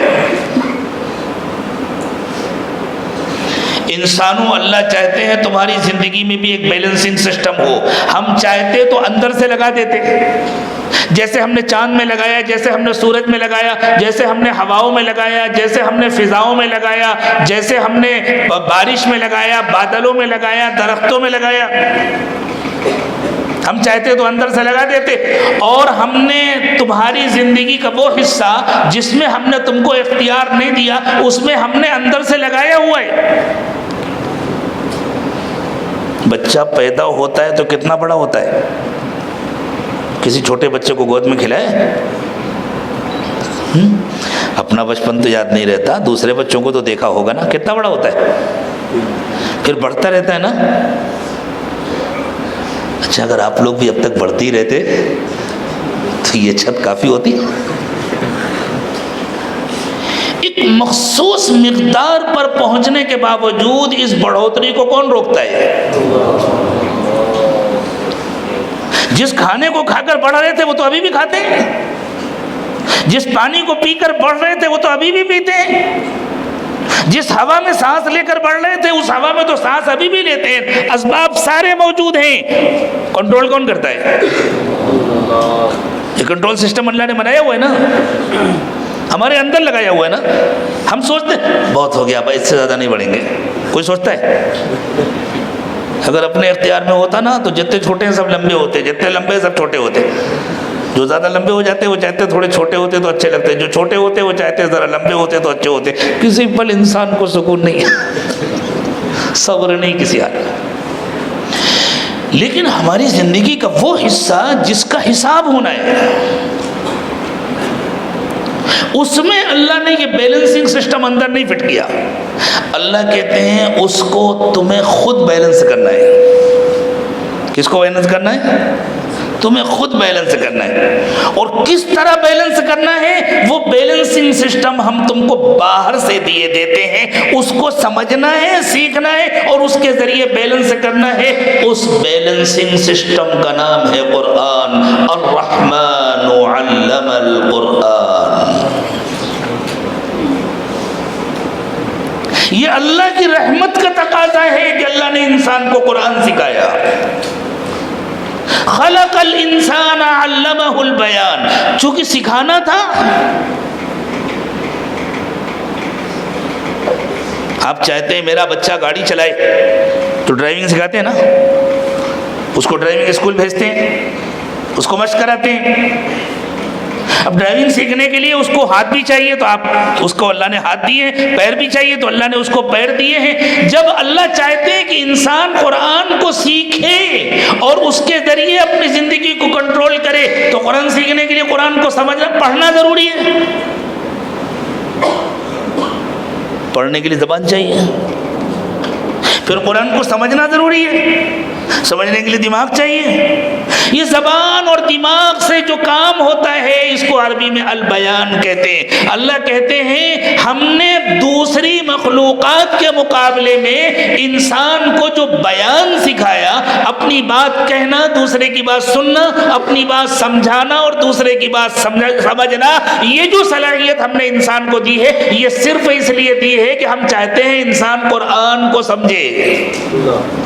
الرحمن علم القرآن خلق الانسان علمہ البیان۔ رحمان نے قرآن سکھایا، یہ اللہ کی رحمت کا تقاضا ہے۔ قرآن سکھانا اللہ کی رحمت کا تقاضا کیوں ہے؟ جانوروں سے کوئی گناہ نہیں ہوتا، وہ چوری کرے تو چور اس کا مالک ہوتا ہے، جانور نہیں۔ کیوں بھائی؟ کسی کا بیل کسی کے کھیت میں گھس جائے تو کیس کس پر چلتا ہے؟ بیل پر یا بیل کے مالک پر؟ پولیس اسٹیشن میں کس کو بلایا جائے گا، بیل کو یا اس کے مالک کو؟ بیل کی چوری تو معاف نا، بیل کی غلطی معاف، اس کی کوئی غلطی نہیں، جانور کے مالک کی غلطی۔ انسان ہرن کا شکار کرے تو کیس چلتا ہے؟ شیر روز شکار کرتا ہے جنگل میں، کوئی کیس چلا آج تک؟ اس وجہ سے کسی شیر کو مارا گیا کہ یہ ہرن کو مارتا ہے۔ وہ اگر آدم خور ہو جائے، انسانی زندگیوں کے لیے خطرہ بن جائے تو اس کو مارا جاتا ہے، ورنہ شیر کی حفاظت کی جاتی ہے، ہرنوں کی بھی حفاظت کی جاتی ہے، شیر کی بھی حفاظت کی جاتی ہے، لیکن شیر ہرن کو مار کے کھاتا ہے، شیر پر کوئی کیس نہیں چلتا، اس کے سارے قصور معاف۔ چلیں، جانور تو عبادت کرتے نہیں، فرشتے تو عبادت کرتے ہیں نا۔ جانوروں کے اللہ نے قصور معاف کر دیے، کتنی غلطیاں کرتے ہیں، وہ سارے کام ہم کریں تو غلطی شمار ہوں گی نا، شیر والا کام انسان کرے تو غلطی ہے نا۔ چیونٹیاں اگر چپ چاپ آپ کے گھر کی شکر کھا جاتی ہیں، اگر آپ کریں تو چوری ہے نا کسی کے ساتھ، لیکن جانوروں کو اللہ جہنم میں نہیں بھیجیں گے۔ بات سمجھ میں آ رہی ہے نا؟ فرشتے تو اپنی پوری زندگی عبادت کرتے ہیں، اور فرشتوں کی زندگی کتنی بڑی ہے کوئی تصور کر سکتا ہے؟ جب ہمارے دادا حضرت آدم پیدا ہوئے تھے تب بھی فرشتے موجود تھے، اور جب ہم سب مر کھپ کر ختم ہو جائیں گے تب بھی فرشتے موجود رہیں گے، اور وہ ہمیشہ اللہ کی بندگی کرتے ہیں، لیکن ان کے لیے جنت بھی نہیں ہے۔ اللہ نے انسانوں کے لیے جنت بنائی، اور چونکہ اللہ چاہتے ہیں انسانوں کو جنت ملے، اس لیے جو نافرمانی کرے گا پھر اللہ اس کو سزا دیں گے، جہنم بنائیں گے۔ تو جنت اللہ کا خالص اللہ کی رحمت کا حصہ ہے نا، جو صرف اللہ نے انسانوں کے لیے بنایا۔ لیکن شرط لگا دی، جو انسان اپنے اختیار سے ہمارا کہنا مانے گا یہ رحمت اسی کو ملے گی۔ اور انسان کو پتہ کیسے چلے اللہ آپ کیا چاہتے ہیں، ہم کیسے آپ کا کہنا مانے؟ اس کی خاطر اللہ نے ہمیں قرآن جیسی نعمت عطا فرمائی۔ تو قرآن اللہ کی رحمت ہے کہ نہیں ہے؟ اور قرآن ہماری سب سے بڑی ضرورت ہے یا نہیں ہے؟ اس لیے فرمایا الرحمن علم القرآن، رحمان نے قرآن سکھایا، یعنی اللہ کی رحمت جوش میں آئی، اللہ کی رحمت کا تقاضا تھا کہ اللہ انسانوں کو قرآن سکھائیں، اور قرآن سیکھنا اور سکھانا، سمجھنا اور سمجھانا اس کے لیے ضروری تھا کہ انسان میں بولنے کی طاقت ہو، انسان میں سمجھنے کی طاقت ہو، انسان میں نتائج اخذ کرنے کی طاقت ہو، انسان دیکھ کر نتائج نکال سکے، انسان سن کر نتائج نکال سکے، انسان بول کر نتائج تک پہنچ سکے، انسان چھو کر نتائج تک پہنچ سکے۔ تو یہ سارے حواس انسان کو اللہ نے عطا فرمائے، اور پھر ان نتائج سے صحیح فیصلہ اخذ کر سکے اس کے لیے عقل انسان نے اللہ نے انسان کو عطا فرمائی۔ یہ سب البیان کے اندر شامل ہے۔ اللہ فرماتے ہیں یہ ساری صلاحیتیں تمہیں صرف اس لیے دی گئی ہیں تاکہ تم قرآن سمجھو۔ خلق الانسان علمہ البیان، انسان کو پیدا کر کے اسے بیان سکھایا، اور پھر فرمایا سنو ہم تم سے جو چاہ رہے ہیں اس سلسلے میں ہم مجبور نہیں ہیں کہ اگر تم اس کے خلاف کرو گے تو اللہ کا کوئی نقصان کرو گے، اللہ کا کچھ بگاڑ لو گے، ہم مجبور نہیں ہیں۔ باقی ساری مخلوق کو ہم نے ویسے ہی بنا رکھا ہے جیسا ہم چاہ رہے ہیں، وہ ہماری نافرمانی نہیں کر سکتے۔ اور وہ کتنی بڑی بڑی مخلوق ہے، تم دیکھ لو، الشمس والقمر بحسبان، چاند اور سورج کا ایک نظام ہے، ان کا ایک متعین حساب ہے۔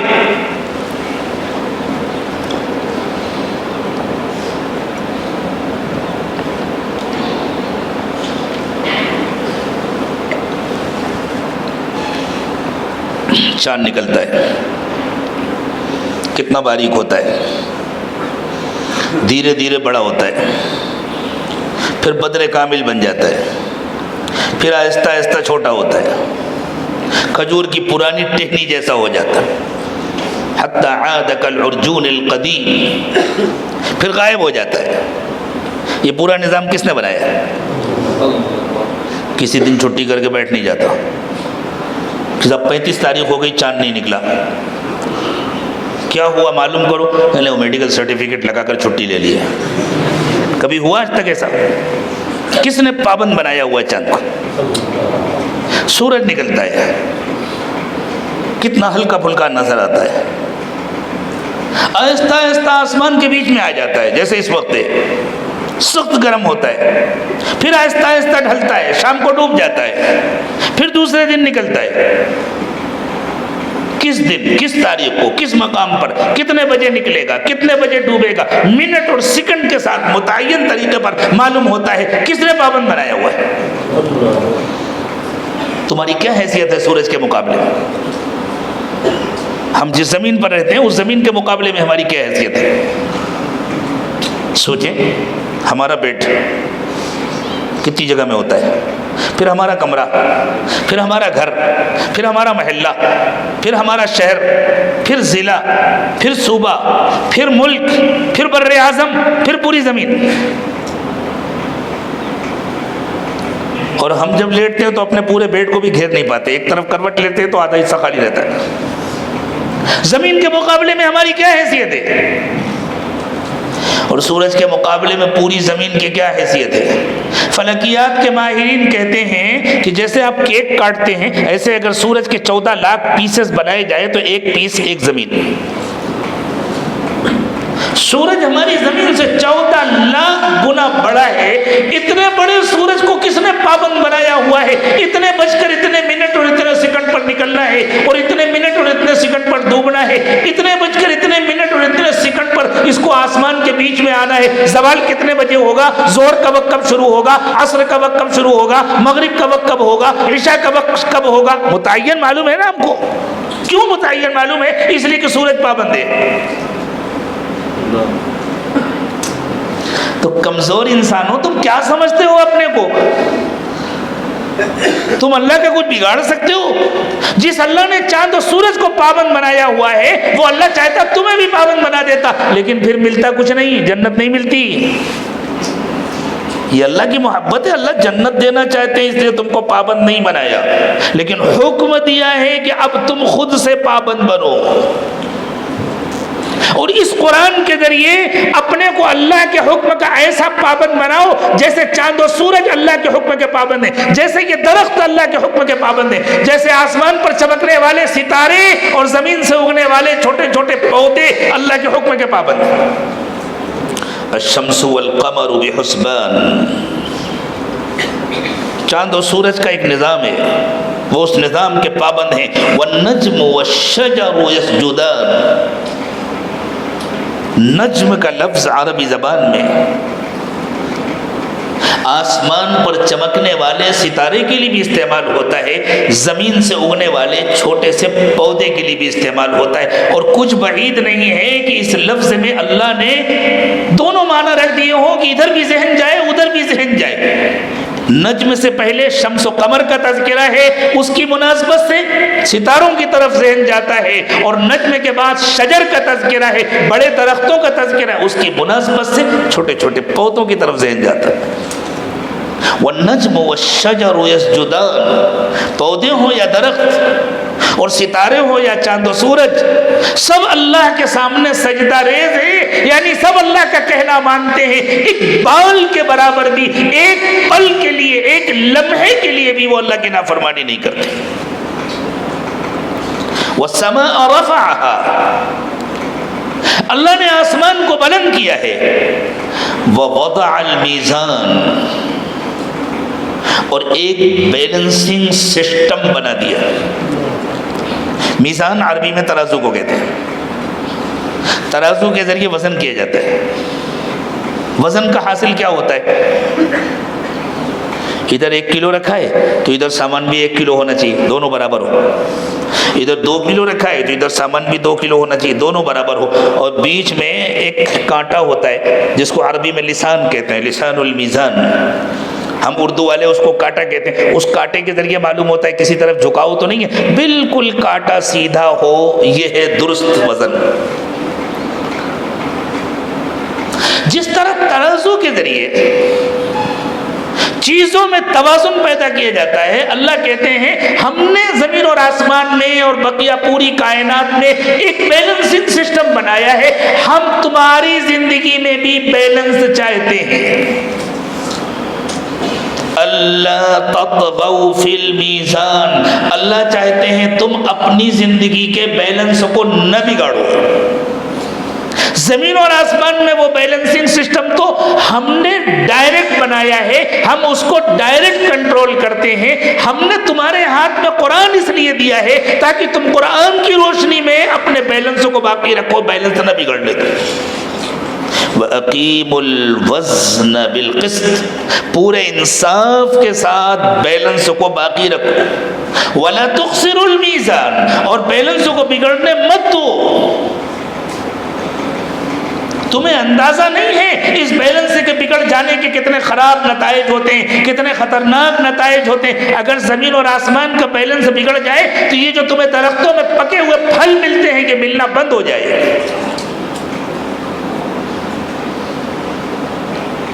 بارش کا بھی بیلنس اگر بگڑ جائے، موسموں کا اگر بیلنس بگڑ جائے تو تم غلے کے ایک ایک دانے کے لیے محتاج ہو جاؤ، پانی کے ایک ایک قطرے کے لیے محتاج ہو جاؤ۔ تم دن بھر صاف ستھری فضا کو گندی کرتے رہتے ہو۔ ہم سانس لیتے ہیں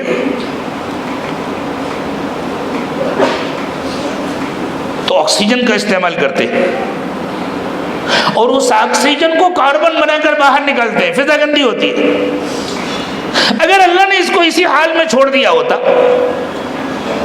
تو پوری دنیا کاربن سے بھر گئی ہوتی اور سارے جاندار گھٹ گھٹ کر مر گئے ہوتے۔ اسی لیے اگر کسی کمرے کو فل پیک کر دیا جائے تو تھوڑی دیر کے بعد گھٹن ہونے لگتی ہے، اس لیے کہ اندر کا آکسیجن ختم ہو جاتا ہے، کاربن بھر جاتا ہے۔ یہ اللہ کا بنایا ہوا بیلنس کا سسٹم ہے کہ اللہ تعالیٰ نے درخت بنائے ہیں جو اس کو کاربن کو آکسیجن بناتے رہتے ہیں۔ ہم آکسیجن کو کاربن بناتے ہیں، وہ کاربن کو آکسیجن بناتے ہیں، یہ بیلنس۔ اگر یہ بیلنس ختم ہو جائے تو ہم جی سکتے ہیں؟ اللہ کہہ رہے ہیں کہ باہر کی دنیا کے بیلنس کو سمجھو، اگر یہ ختم ہو جائے تو کتنا خطرناک نتیجہ نکلے گا۔ تم جینے کے لیے محتاج ہو جاؤ، تم کھانے اور پینے کے لیے محتاج ہو جاؤ تو تمہیں اندازہ نہیں ہے تمہاری با اختیار زندگی کا بیلنس ختم ہو جائے تو کتنا خطرناک نتیجہ نکلے گا۔ تم ہمیشہ ہمیشہ کے لیے جہنم میں چلے جاؤ گے، اور اس کا اثر اس کائنات کے بیلنس پر بھی پڑتا ہے۔ اس لیے آگے اللہ تعالیٰ نے کہا تم ذرا دیکھو یہ جو تمہیں نعمتیں مل رہی ہیں جن کو پا کر تم ہمیں بھول جاتے ہو۔ عجیب مزاج پایا ہے انسان نے۔ ترازو میں وزن بڑھے تو جھکتی ہے، جس پلڑے میں وزن زیادہ ڈالا جائے وہ پلڑا جھکتا ہے۔ کہیں ایسا ہوتا ہے وزن بڑھایا جائے تو پلڑا اوپر جائے؟ اس سے بڑی نادانی کوئی ہوگی کہ ہمیں اللہ نعمتیں زیادہ دیں اور ہم اللہ کے آگے جھکنے کے بجائے اکڑنے لگیں۔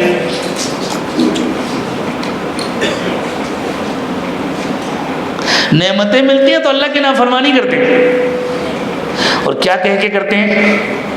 ایک بچہ ہے، ایک ہی بچی ہے، خوشیاں پوری کر لینے دیجئے۔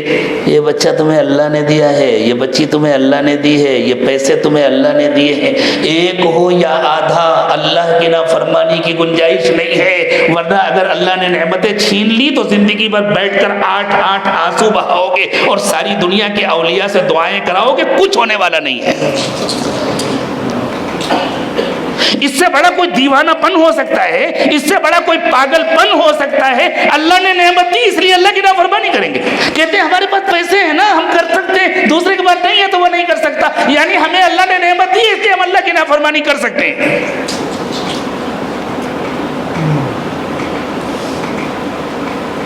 اللہ کہہ رہے ہیں ذرا دیکھو، ذرا کائنات کا بیلنس بگڑ جائے تو تم کس طرح محتاج ہو گے۔ اپنی زندگی کے بیلنس کو مت بگاڑو۔ بیلنس کیا ہے؟ نعمتیں بڑھیں، شکر بڑھے، کانٹا برابر رہے۔ نعمتوں کے ساتھ ناشکری سے کانٹا ایک طرف جھک جائے گا، بیلنس بگڑ جائے گا. نعمتیں بڑھے شکر بڑھے، گناہ ہو جائے فوراً توبہ ہو، بیلنس رہے گا. انسان ہے، غلطی ہو سکتی ہے، غلطی ہو جائے فوراً استغفار ہو، فوراً ندامت ہو، فوراً شرمندگی ہو، اللہ اور نعمتیں عطا فرمائے اور شکر بڑھے، اور نعمتیں عطا فرمائے اور شکر بڑھے.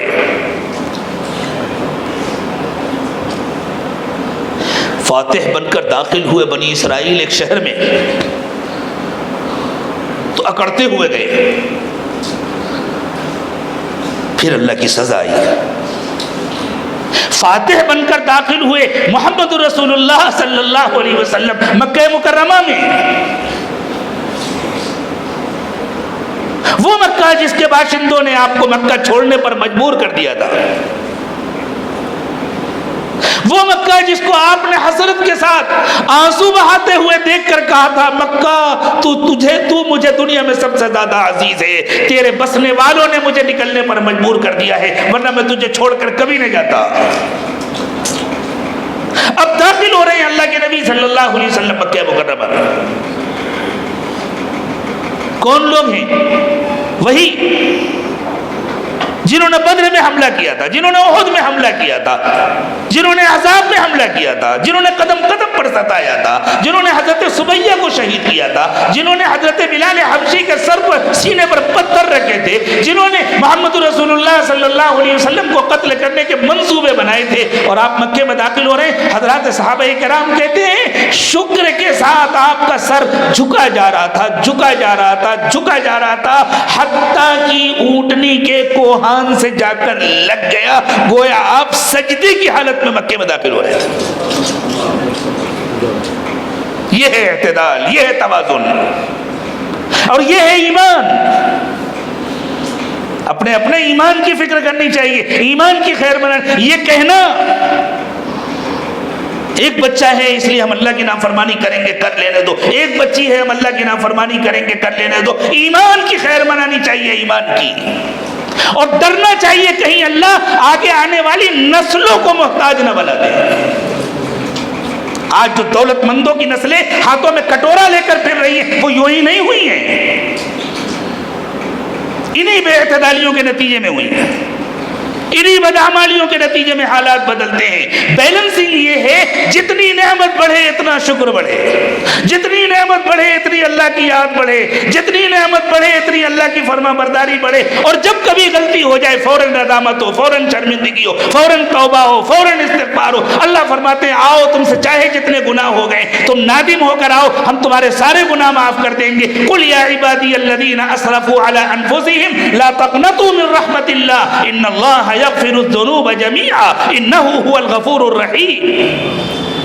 کہیں اللہ کہتا تم نے کیا سمجھا؟ ہم نہیں معاف کریں گے. وَمَن يَغْفِرُ الذُّنُوبَ إِلَّا اللَّهُ، اللہ نہیں معاف کریں گے تو کون معاف کرے گا؟ تو اللہ کہتے ہیں ہم نے تمہیں جو قرآن دیا ہے نا، یہ صرف رسم کے لیے نہیں دیا اپنے بچوں کو حافظ بنا لو. ہاں اس زمانے میں عام رواج ہو گئے، بچے کو حافظ بنائیں گے، زندگی منمانی گزاریں گے. یہ ایمان نہیں ہے. مت بناؤ اپنے بچوں کو حافظ. اللہ تمہارے بچوں کے محتاج نہیں ہے، لیکن اللہ کا کہنا تو مانو. قرآن صرف حفظ کرنے کے لیے نہیں آیا، قرآن زندگی بنانے کے لیے آیا ہے. حافظ قرآن اللہ کی نظر میں بہت بلند ہے. اللہ یہ نعمت سب کو عطا فرمائے، لیکن خوب یاد رکھو یہ بلندی اسی وقت ہے جب اس پر عمل بھی ہو. قرآن اصل میں عمل کرنے کے لیے آیا ہے، صرف یاد کرنے، صرف پڑھنے. بہت اچھے قاری صاحب ہیں، بہت اچھا پڑھتے، اگر عمل نہیں کرتے اللہ کے یہاں کچھ نہیں ہے. بہت اچھا قرآن کا درس دیتے ہیں، اگر عمل نہیں کرتے اللہ کے یہاں ان کی کوئی قیمت نہیں ہے. بہت اچھا لکھتے ہیں، اگر عمل نہیں کرتے اللہ کے یہاں اس کی کوئی حیثیت نہیں ہے. اور عمل پوری زندگی کے لیے. 1 گرام کا وزن بڑھ جانے سے ترازو کا بیلنس بگڑ جاتا ہے نا، 1 گرام سے بگڑ جاتا ہے. اسی طرح ایک بدعمالی سے بیلنس بگڑ جاتا ہے پوری زندگی کے لیے. تو اللہ نے فرمایا تم دیکھو ذرا، یہ جو تمہیں طرح طرح کی نعمتیں مل رہی ہیں یہ بیلنسنگ کا صدقہ ہے.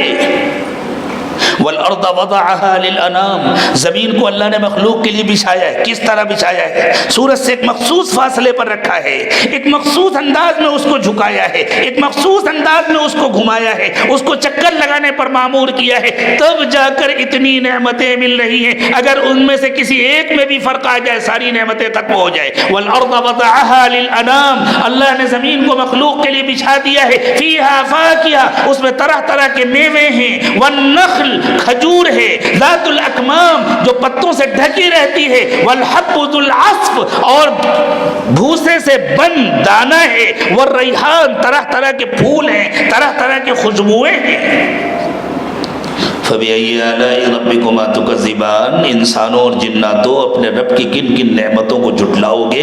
جس طرح یہ ساری نعمتیں تمہیں مل رہی ہیں بیلنسنگ کے نتیجے میں، اسی طرح تمہاری زندگی بھی نعمتوں سے، برکتوں سے، رحمتوں سے بھر جائے گی اگر تمہاری زندگی کے اندر بھی بیلنسنگ آ جائے. فرق اتنا ہے وہ بیلنسنگ اندر سے ہے، تمہاری بیلنسنگ باہر سے ہے، اور اس کے لیے تمہیں ملا ہے قرآن. اللہ ہم سب کو ایسا بنا دے. اس لیے میرے دوستو، کوئی فائدہ نہیں ہے کلمہ پڑھنے کا، کوئی فائدہ نہیں ہے نماز روزے اور حج و زکوٰۃ و فلاں فلاں کاموں کا اگر یہ نیت باقی ہے. اتنا تو ہم اپنی مرضی سے کریں گے. ایک بچہ ہے نا، ایک بچی ہے نا، ایک گاڑی لینا، ایک گھر بنانا، ایک اتنا تو ہم اپنی مرضی سے کریں گے. تو مرضی کے بندو، اللہ کی بندگی کوئی اور چیز ہے. مسلمان وہ ہے جو 100% اللہ کا بندہ بنتا ہے. بلا من اسلم وجهه لله وهو محسن فله اجره عند ربه، جو اپنے آپ کو کامل اخلاص کے ساتھ 100% اللہ کے سپرد کر دیتا ہے، اس کو اللہ اس کے اعمال پر اجر عطا فرماتے ہیں. آؤ آج ہم مسلمان بننے کی نیت کریں، اپنے کو 100% اللہ کے حوالے کریں. 1% بھی، آدھا فیصد بھی، 5% بھی اللہ کی نافرمانی نہیں کریں گے. کبھی ہو جائے گی فوراً توبہ کریں گے، لیکن نیت درست کریں گے نہیں جان بوجھ کے انشاءاللہ. اس نیت کے ساتھ ہم سب سچی پکی توبہ کریں. اور قرآن کیسے سمجھیں گے؟ قرآن اللہ نے اتارا محمد رسول اللہ صلی اللہ علیہ وسلم پر، اور اللہ تعالیٰ نے ارشاد فرمایا ان علینا جمعہ وقرآن فاذا قرأناہ فاتبع قرآن ثم ان علینا بیان. اے نبی صلی اللہ علیہ وسلم، اس کو یاد رکھانا، اس کو محفوظ کرنا، اس کو پڑھوانا ہماری ذمہ داری ہے. جیسے ہم پڑھائیں ایسے آپ پڑھیے، اور پھر اس کو سمجھانا بھی ہماری ذمہ داری ہے. قرآن سمجھایا اللہ نے اپنے نبی صلی اللہ علیہ وسلم کو، نبی صلی اللہ علیہ وسلم نے سمجھایا صحابہ کو، صحابہ نے تابعین کو، تابعین نے تبع تابعین کو. یہ جو سند متصل کے ساتھ علماء کا علم جڑا ہوا ہے محمد رسول اللہ صلی اللہ علیہ وسلم سے، اور یہ جو سند متصل کے ساتھ مشائخ کے احوال و قوائف جڑے ہوئے ہیں محمد رسول اللہ صلی اللہ علیہ وسلم کے قلب اطہر سے، جن لوگوں کو یہ اتصال سند حاصل ہے وہ حضور اکرم صلی اللہ علیہ وسلم سے سیکھ کر قرآن سکھائیں گے، حضور سے سیکھ کر قرآن والے اعمال سکھائیں گے، اور پھر حضور کی برکت سے قرآن والی کیفیات نصیب ہوں گی. اس لیے اس سلسلے سے جڑنے کی بھی نیت کر لیں، اپنے آپ کو 100% اللہ کے حوالے کرنے کی نیت کریں، اور ان کلمات کو ساتھ ساتھ پڑھیں. بسم اللہ الرحمن الرحیم. لا الہ الا اللہ محمد الرسول اللہ صلی اللہ علیہ وسلم. آمنت باللہ وملائکتہ وکتبہ ورسلہ والیوم الآخر والقدر خیرہ وشرہ من اللہ تعالی والبعث بعد الموت. آمنت باللہ کما هو بأسمائه وصفاته وقبلت جميع أحكامه. أشهد أن لا إله إلا الله وأشهد أن محمدا عبده ورسوله. أستغفر الله ربي من كل ذنب وأتوب إليه برحمتك یا ارحم الراحمین۔ اللہ ہماری توبہ کو قبول فرما۔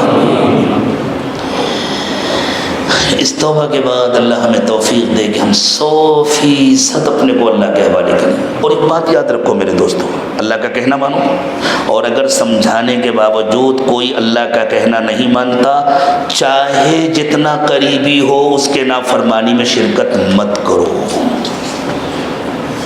اللہ کے باغی مت بنو، اور کسی بغاوت کرنے والے کا تعاون مت کرو، تاکہ بند ہو یہ سلسلہ۔ یہ جو مسلمانوں پر پوری دنیا میں ظلم ہو رہا ہے، یہ ہماری انہی بدعمالیوں کے نتیجے میں ہو رہا ہے۔ اس لیے طے کرو اللہ کی نافرمانی نہیں کریں گے، کسی نافرمانی کرنے والے کا تعاون نہیں کریں گے، چاہے وہ جتنا قریبی رشتہ دار ہو۔ نہیں، ہمارا آپ کا رشتہ اپنی جگہ پر، ہم آئے جائیں گے، ہم اللہ کی اس نافرمانی میں آپ کا ساتھ نہیں دے سکتے۔ آپ غلط کر رہے ہیں، ہم آپ کا ساتھ نہیں دیں گے، تاکہ اس کی ہمت ٹوٹے اور بند ہو ہمارے معاشرے میں اللہ کی نافرمانی۔ ہے نا سب کا ارادہ انشاءاللہ؟ اس کی نیت کریں، صبح شام کے معمولات پابندی سے کریں، اور اگر کوئی اللہ کی نافرمانی سے اب رکنا چاہتا ہے، بچنا چاہتا ہے، اس کے مددگار بنے، اس کے معاون بنے۔ وہ گناہ چھوڑنا چاہتا ہے، اس کی مدد کریں۔ کسی سے غلطی ہو گئی یا وہ بچنا چاہتا ہے، اس کا ہاتھ پکڑیں، اس کا تعاون کریں، جتنا ممکن ہے اتنا تعاون کریں۔ کریں گے نا انشاءاللہ؟ ہاں، ماحول کو صاف ستھرا بنانے کی کوشش کریں، فرما بردار بنے، فرما بردار بنانے کی کوشش کریں، نافرمانی سے بچیں، نافرمانیوں سے بچانے کی کوشش کریں، اور اگر بچا نہیں سکتے تو کم از کم اس سے الگ رہیں، تعاون نہ کریں۔ وَتَعَاوَنُوا عَلَى الْبِرِّ وَالتَّقْوَى وَلَا تَعَاوَنُوا عَلَى الْإِثْمِ وَالْعُدْوَانِ۔ نیکی اور تقوی میں مددگار بنو، گناہ اور نافرمانی میں کسی کی مدد مت کرو۔ قرآن کا صاف صاف حکم ہے۔ تسبیحات کی پابندی کریں، قرآن پاک کی تلاوت کریں، کچھ حصہ سمجھ کر پڑھنے کی کوشش کریں۔ ہم نے سالکین کے لیے جو جامعہ ابی ہریرہ کا سلسلہ شروع کیا ہوا ہے، ہماری مجبوری ہے، ہمارے پاس افراد بھی کم ہیں، اس لیے محدود داخلے ہوتے ہیں۔ آئندہ پھر انشاءاللہ داخلے لیے جائیں گے، ہم انتظار کر رہے ہیں، اللہ کرے جلدی سے مزید انتظامات ہو جائیں۔ یہاں جو نیٹ ورک کا مسئلہ ہے، اللہ جلدی سے اس کو بھی حل فرما دے، اور اللہ ہمیں آگے اور بہت اچھے باصلاحیت، اللہ سے ڈرنے والے، اللہ کو یاد کرنے والے، روشن دل روشن ضمیر اساتذہ نصیب فرما دے، تاکہ ہم کلاسز بڑھا سکیں۔ ہماری یہ تمنا ہے ہمارا ہر سالک صحیح قرآن پڑھے، سمجھ کر قرآن پڑھے۔ آپ کی بھی تمنا ہے نا انشاءاللہ؟ صحیح قرآن پڑھیں گے، سمجھ کر قرآن پڑھیں گے۔ ذہن میں رکھیے گا، آئندہ سال پھر انشاءاللہ مزید داخلے لیے جائیں گے، وہ بھی محدود ہی ہوں گے، لیکن آپ کا تعاون جتنا بڑھتا جائے گا، اور ساتھ میں آپ کی دعائیں جتنی بڑھتی جائیں گی، اللہ تعالیٰ جتنے انتظامات بڑھاتے جائیں گے، انشاءاللہ اس کو مزید وسعت دی جائے گی، اس کو مزید پھیلایا جائے گا۔ تمنا تو دل کی یہ ہے کہ پوری دنیا میں ہمارا ہر سالک، ہر مرد اور ہر عورت جنہوں نے اللہ سے اپنا رشتہ جوڑا ہے، وہ اللہ کی کتاب کو درست پڑھیں، سمجھ کر پڑھیں، پھر اس پر عمل کریں، اس کے مطابق زندگی گزاریں۔ تو قرآن پاک کو پابندی سے پڑھیں۔ مجلس کا اعلان کے ساتھ جمعے کی شام کا اعلان جی آخری تاریخیں کون سی ہیں؟ 29 29 جمعہ ہوگا جی 30 ہفتہ جی 31 کا جی۔ ایک تھوڑی سی ترتیب بدلی گئی ہے، عملاً تو بدل چکی ہے کئی مجلسوں سے، اب آج آپ کو باقاعدہ اس کی اطلاع دی جا رہی ہے۔ اب انشاءاللہ جمعہ کا دن گزرنے کے بعد رات میں اس عاجز کی حاضری ہو جاتی ہے، اور یوں سمجھیں کہ اب رات سے ہی مجلس شروع ہو جائے گی انشاءاللہ، جن کو اللہ توفیق دیں گے، اور رات میں ملاقاتیں ہوں گی مغرب کے بعد اور عشاء کے بعد، ایک حد تک، اتنی دیر تک جس کے بعد آرام کر کے تہجد میں اٹھ سکیں۔ پھر اگلا دن جو سنیچر کا آتا ہے، صبح تھوڑی دیر آرام کرنے کے بعد، ناشتے کے بعد، پھر انشاءاللہ پورے دن ملاقاتوں کے لیے وقت دیا جائے گا۔ اور جس طرح ابھی سنیچر کی عصر سے مجلس شروع ہوتی تھی، اب یوں سمجھیں کہ جمعے کی مغرب سے مجلس شروع ہو جائے گی، اور سنیچر کو رات میں اور اتوار کو بیان سے پہلے یا بیان کے بعد ملاقاتوں کا وقت نہیں ملے گا، الا یہ کہ کسی کے لیے خصوصی طور پر کوئی وقت نکالا جائے اور اس کو اطلاع دے دی جائے، ورنہ عام مجمع نہیں، عام مجمع کے لیے پہلے سے اطلاع کر دی گئی تھی آپ جمعہ کو رات میں آ جائیں، تھوڑا سا آپ قربانی بڑھائیں، قربانی بڑھائیں گے تو اللہ کی نعمتیں بڑھیں گی انشاءاللہ۔ اگر کسی وجہ سے نہیں آ سکے سنیچر کو صبح آ جائیں، اتنا تو سب کریں، اور دن بھر یہاں رہیں، یہاں کے ماحول میں رہیں، یہاں کی فضا میں رہیں، انشاءاللہ اس کی برکتیں پورے مہینے ملیں گی۔ آئندہ جو مجلس ہوگی وہ 29 تاریخ کو جمعہ ہے، جنوری کی 29 تاریخ کو انشاءاللہ جمعہ ہے۔ جمعے میں تو میں شہر میں رہتا ہوں، آپ حضرات کو معلوم ہے، اس کے بعد رات تک انشاءاللہ میں یہاں آ جاؤں گا۔ اگر کبھی کسی وجہ سے کسی مجبوری سے میری حاضری میں تاخیر ہو جائے، میں مغرب میں نہیں آ سکا، عشاء میں آ گیا، تب بھی آپ حضرات آ کر اپنے معمولات میں لگ جائیں۔ اللہ تعالیٰ فضل فرمائے، آئندہ بھی آسانیاں پیدا فرمائیں۔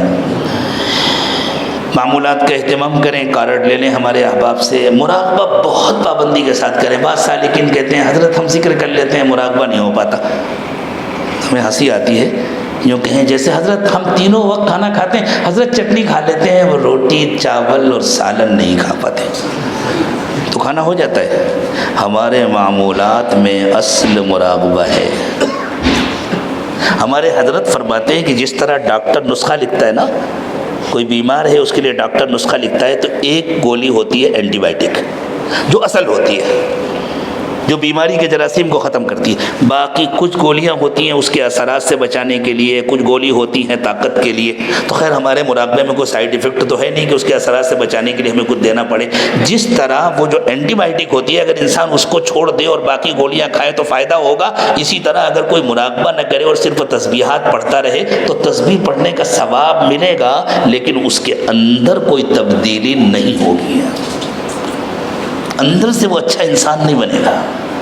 اس لیے بھائی یہ طے کریں آج سے انشاءاللہ پوری پابندی کے ساتھ، پورے اہتمام کے ساتھ تمام معمولات کی پابندی کرنی۔ ہاں بعض حضرات بہت زیادہ مصروف رہتے ہیں، جیسے آج کل جو لوگ اپنے گھروں سے کام کر رہے ہیں، بہت زیادہ مصروفیت ہے، اور وہ جو کہتے ہیں کہ ہمیں مراقبے کا کم وقت ملتا ہے، کوئی حرج نہیں ہے، کم وقت ملتا ہے آپ کم کریں، ہفتے میں ایک دن چھٹی بھی تو ملتی ہے نا، ایک دن یا 2 دن، اس دن تلافی کر لیں۔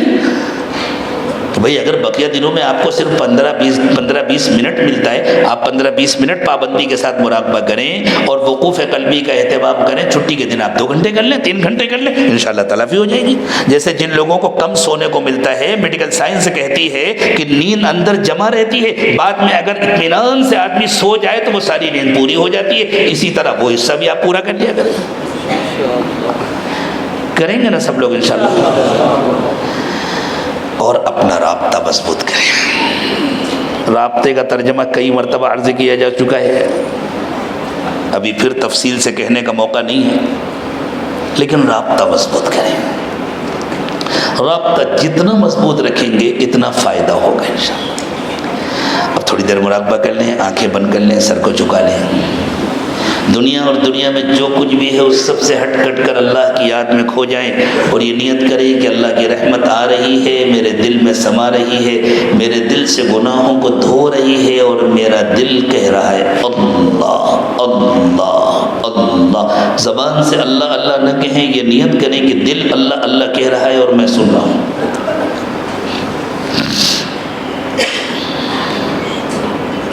کس سے مانگے کہاں جائے، کس سے کہیں،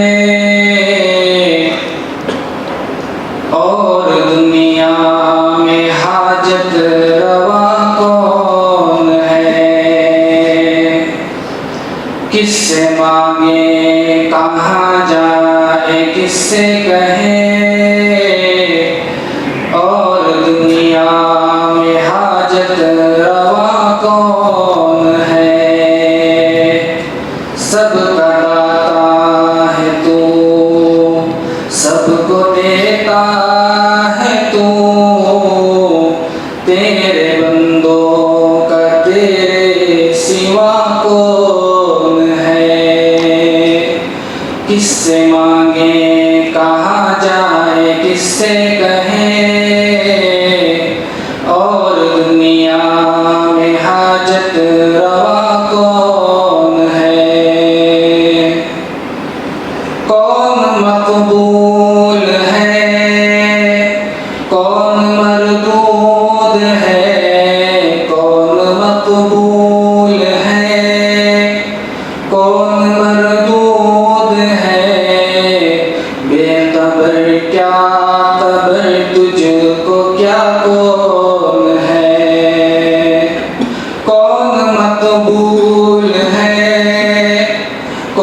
مردود ہے کون مقبول ہے کون مردود ہے بے قبر کیا قبر تجھ کو کیا کون ہے جب تلیں گے عمل سب کے میزان پر جب تلیں گے عمل سب کے میزان پر جب تلیں گے عمل سب کے میزان پر جب تلیں گے عمل سب کے میزان پر تب کھلے گا کہ کھوٹا کھرا کون ہے کون مقبول ہے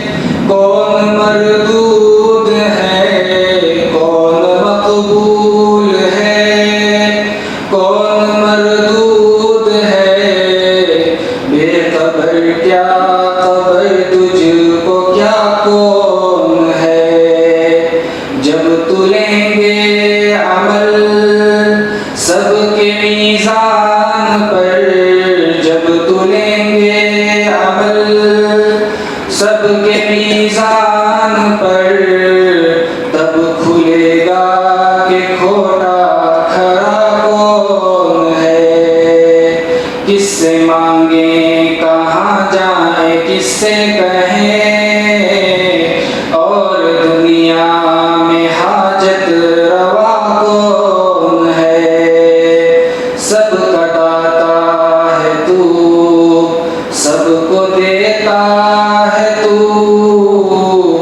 تیرے بندوں کا تیرے سوا کون ہے کون سنتا ہے فریاد مظلوم کی کون سنتا ہے فریاد مظلوم کی کون سنتا ہے فریاد مظلوم کی کس کے ہاتھوں میں کنجی ہے مقصوم کی کون سنتا ہے فریاد مظلوم کی کون سنتا ہے فریاد مظلوم کی کس کے ہاتھوں میں کنجی ہے مقصوم کی رزق پر جس کے پلتے ہیں شاہ و گدھا رزق پر جس کے پلتے ہیں شاہ و گدھا تجھ عہد کے سوا دوسرا کون ہے کون سنتا ہے فریاد مظلوم کی کون سنتا ہے فریاد مظلوم کی کس کے ہاتھوں میں کنجی ہے مقصوم کی رزق پر جس کے پلتے ہیں شاہ و گدھا تجھ عہد کے سوا دوسرا کون ہے سب کا داتا ہے تو سب کو دیتا ہے تو تیرے بندوں کا تیرے سوا کون ہے میرا مالک میری سن رہا ہے دعا میرا مالک میری سن رہا ہے دعا میرا مالک میری سن رہا ہے دعا جانتا ہے وہ خاموشیوں کی زبان میرا مالک میری سن رہا ہے دعا میرا مالک میری سن رہا ہے دعا جانتا ہے وہ خاموشیوں کی زبان اب میری راہ میں کوئی حائل نہ ہو اب میری راہ میں کوئی حائل نہ ہو نہ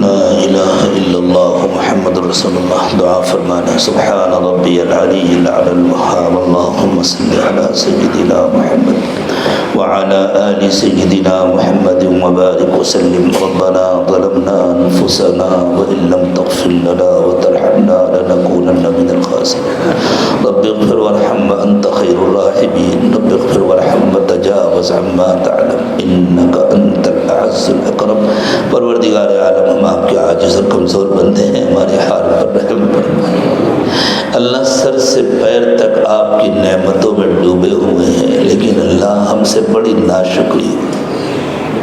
اللہ آپ کی دی ہوئی نعمتیں کھاتے رہے اور آپ کے غیر کے گن گاتے رہے۔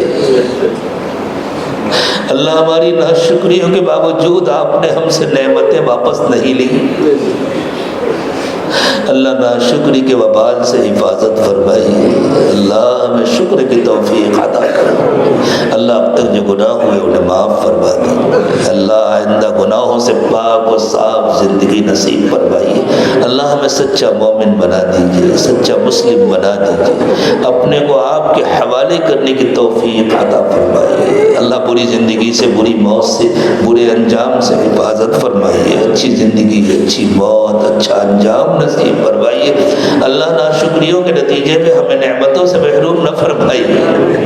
اللہ ناشکریوں کے نتیجے میں اللہ کتنے خاندان ہیں جو اپنی ناشکریوں کی وجہ سے برباد ہو گئے۔ اللہ ہمیں بربادی سے بچا لیجئے، ہماری نسلوں کو بربادی سے بچا لیجئے۔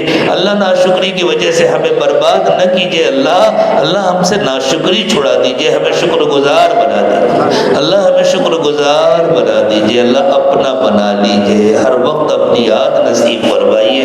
اللہ اپنی محبت سے ہمارے سینوں کو بھر دیجئے، ہماری ہڈی ہڈی بوٹی بوٹی میں اپنی محبت پیدا فرمائیے۔ اپنی یاد سے ہمارے دل کو آباد کر دیجئے، ہمارے رنگ رنگ سے روبے روبے سے اپنا ذکر جاری فرمائیے۔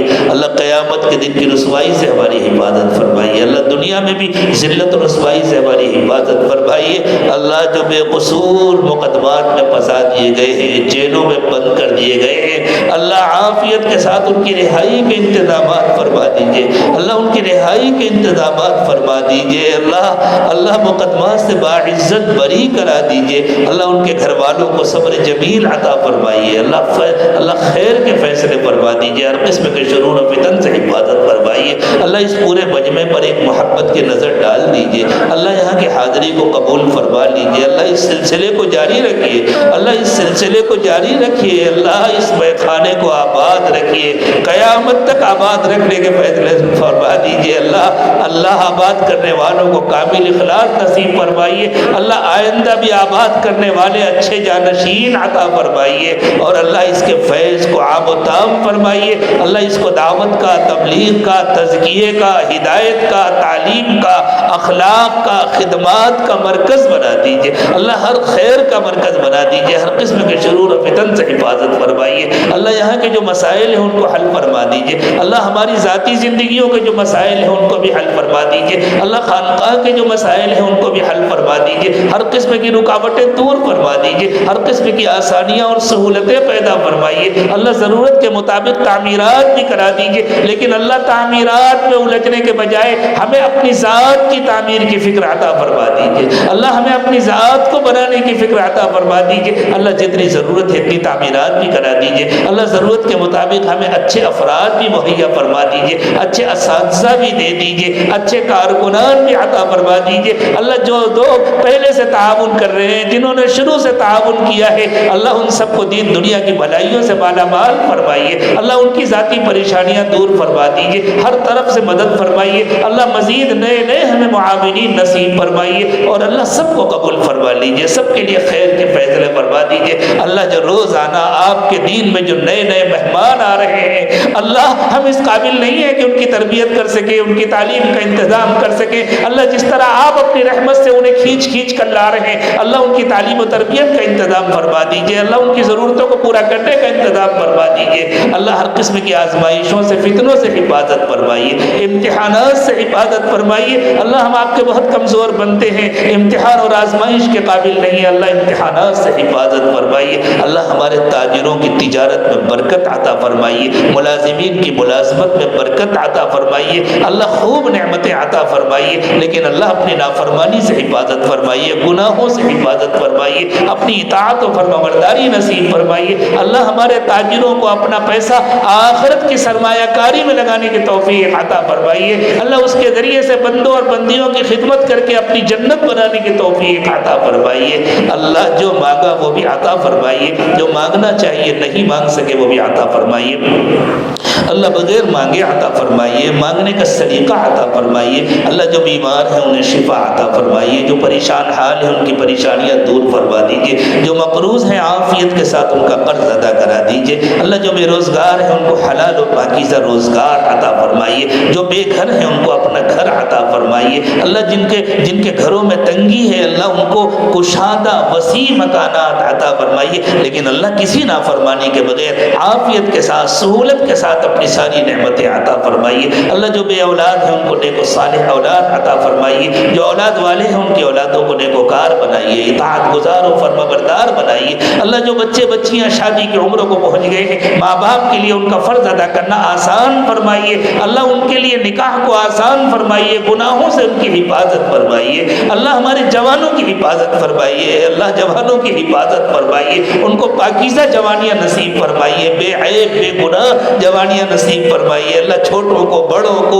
اللہ بچوں کو بوڑھوں کو، مردوں کو عورتوں کو، اللہ سب کو اپنا بنا لیجئے، سب کو ولایت کاملہ نصیب فرما دیجئے۔ اللہ ہماری عمر میں، ہماری صحت میں، ہمارے رزق میں، ہمارے ایمان اور اعمال میں، ہماری قوتوں اور صلاحیتوں میں برکت عطا فرمائیے۔ اور اے اللہ ہمیں عافیت کے ساتھ رکھیے، جب تک ہمیں زندہ رکھیے خیر و عافیت کے ساتھ رکھیے، اور اللہ جب دنیا سے ہماری واپسی کا وقت آئے تو ہمیں کامل ایمان کی موت نصیب فرمائیے۔ اللہ ہمارے بڑے، ہمارے بزرگ، ہمارے اساتذہ، ہمارے مشائخ سب کی حفاظت فرمائیے، سب کو خیر و عافیت سے رکھیے۔ اللہ ہمارے حضرت جی دامت برکاتہم کی حفاظت فرمائیے، ان کا سایہ ہمارے سروں پر دیر تک قائم رکھیے، اللہ ان کی سرپرستی سے ہمیں محروم نہ فرمائیے۔ اور اے اللہ جو ہمارے بڑے بزرگ، چھوٹے بڑے خاندان کے افراد جو بھی اس دنیا سے جا چکے ایمان کے ساتھ، اللہ سب کی مغفرت فرما دیجئے۔ اللہ آپ نے جن کی مغفرت فرما دی ان کو اپنے قرب کے اعلیٰ درجات نصیب فرما دیجئے۔ پروردگار عالم سب کے دلوں کی جائز تمنائیں اور مرادیں پوری فرما دیجئے۔ اللہ سب کے دلوں کا حال آپ جانتے ہیں۔ اللہ کتنے آپ کے بندے ہیں، بندیاں ہیں جو دعاؤں کے لیے کہتے ہیں، اور کتنے ایسے ہیں جو کہنا چاہتے ہیں کسی وجہ سے کہہ نہیں پاتے ہیں۔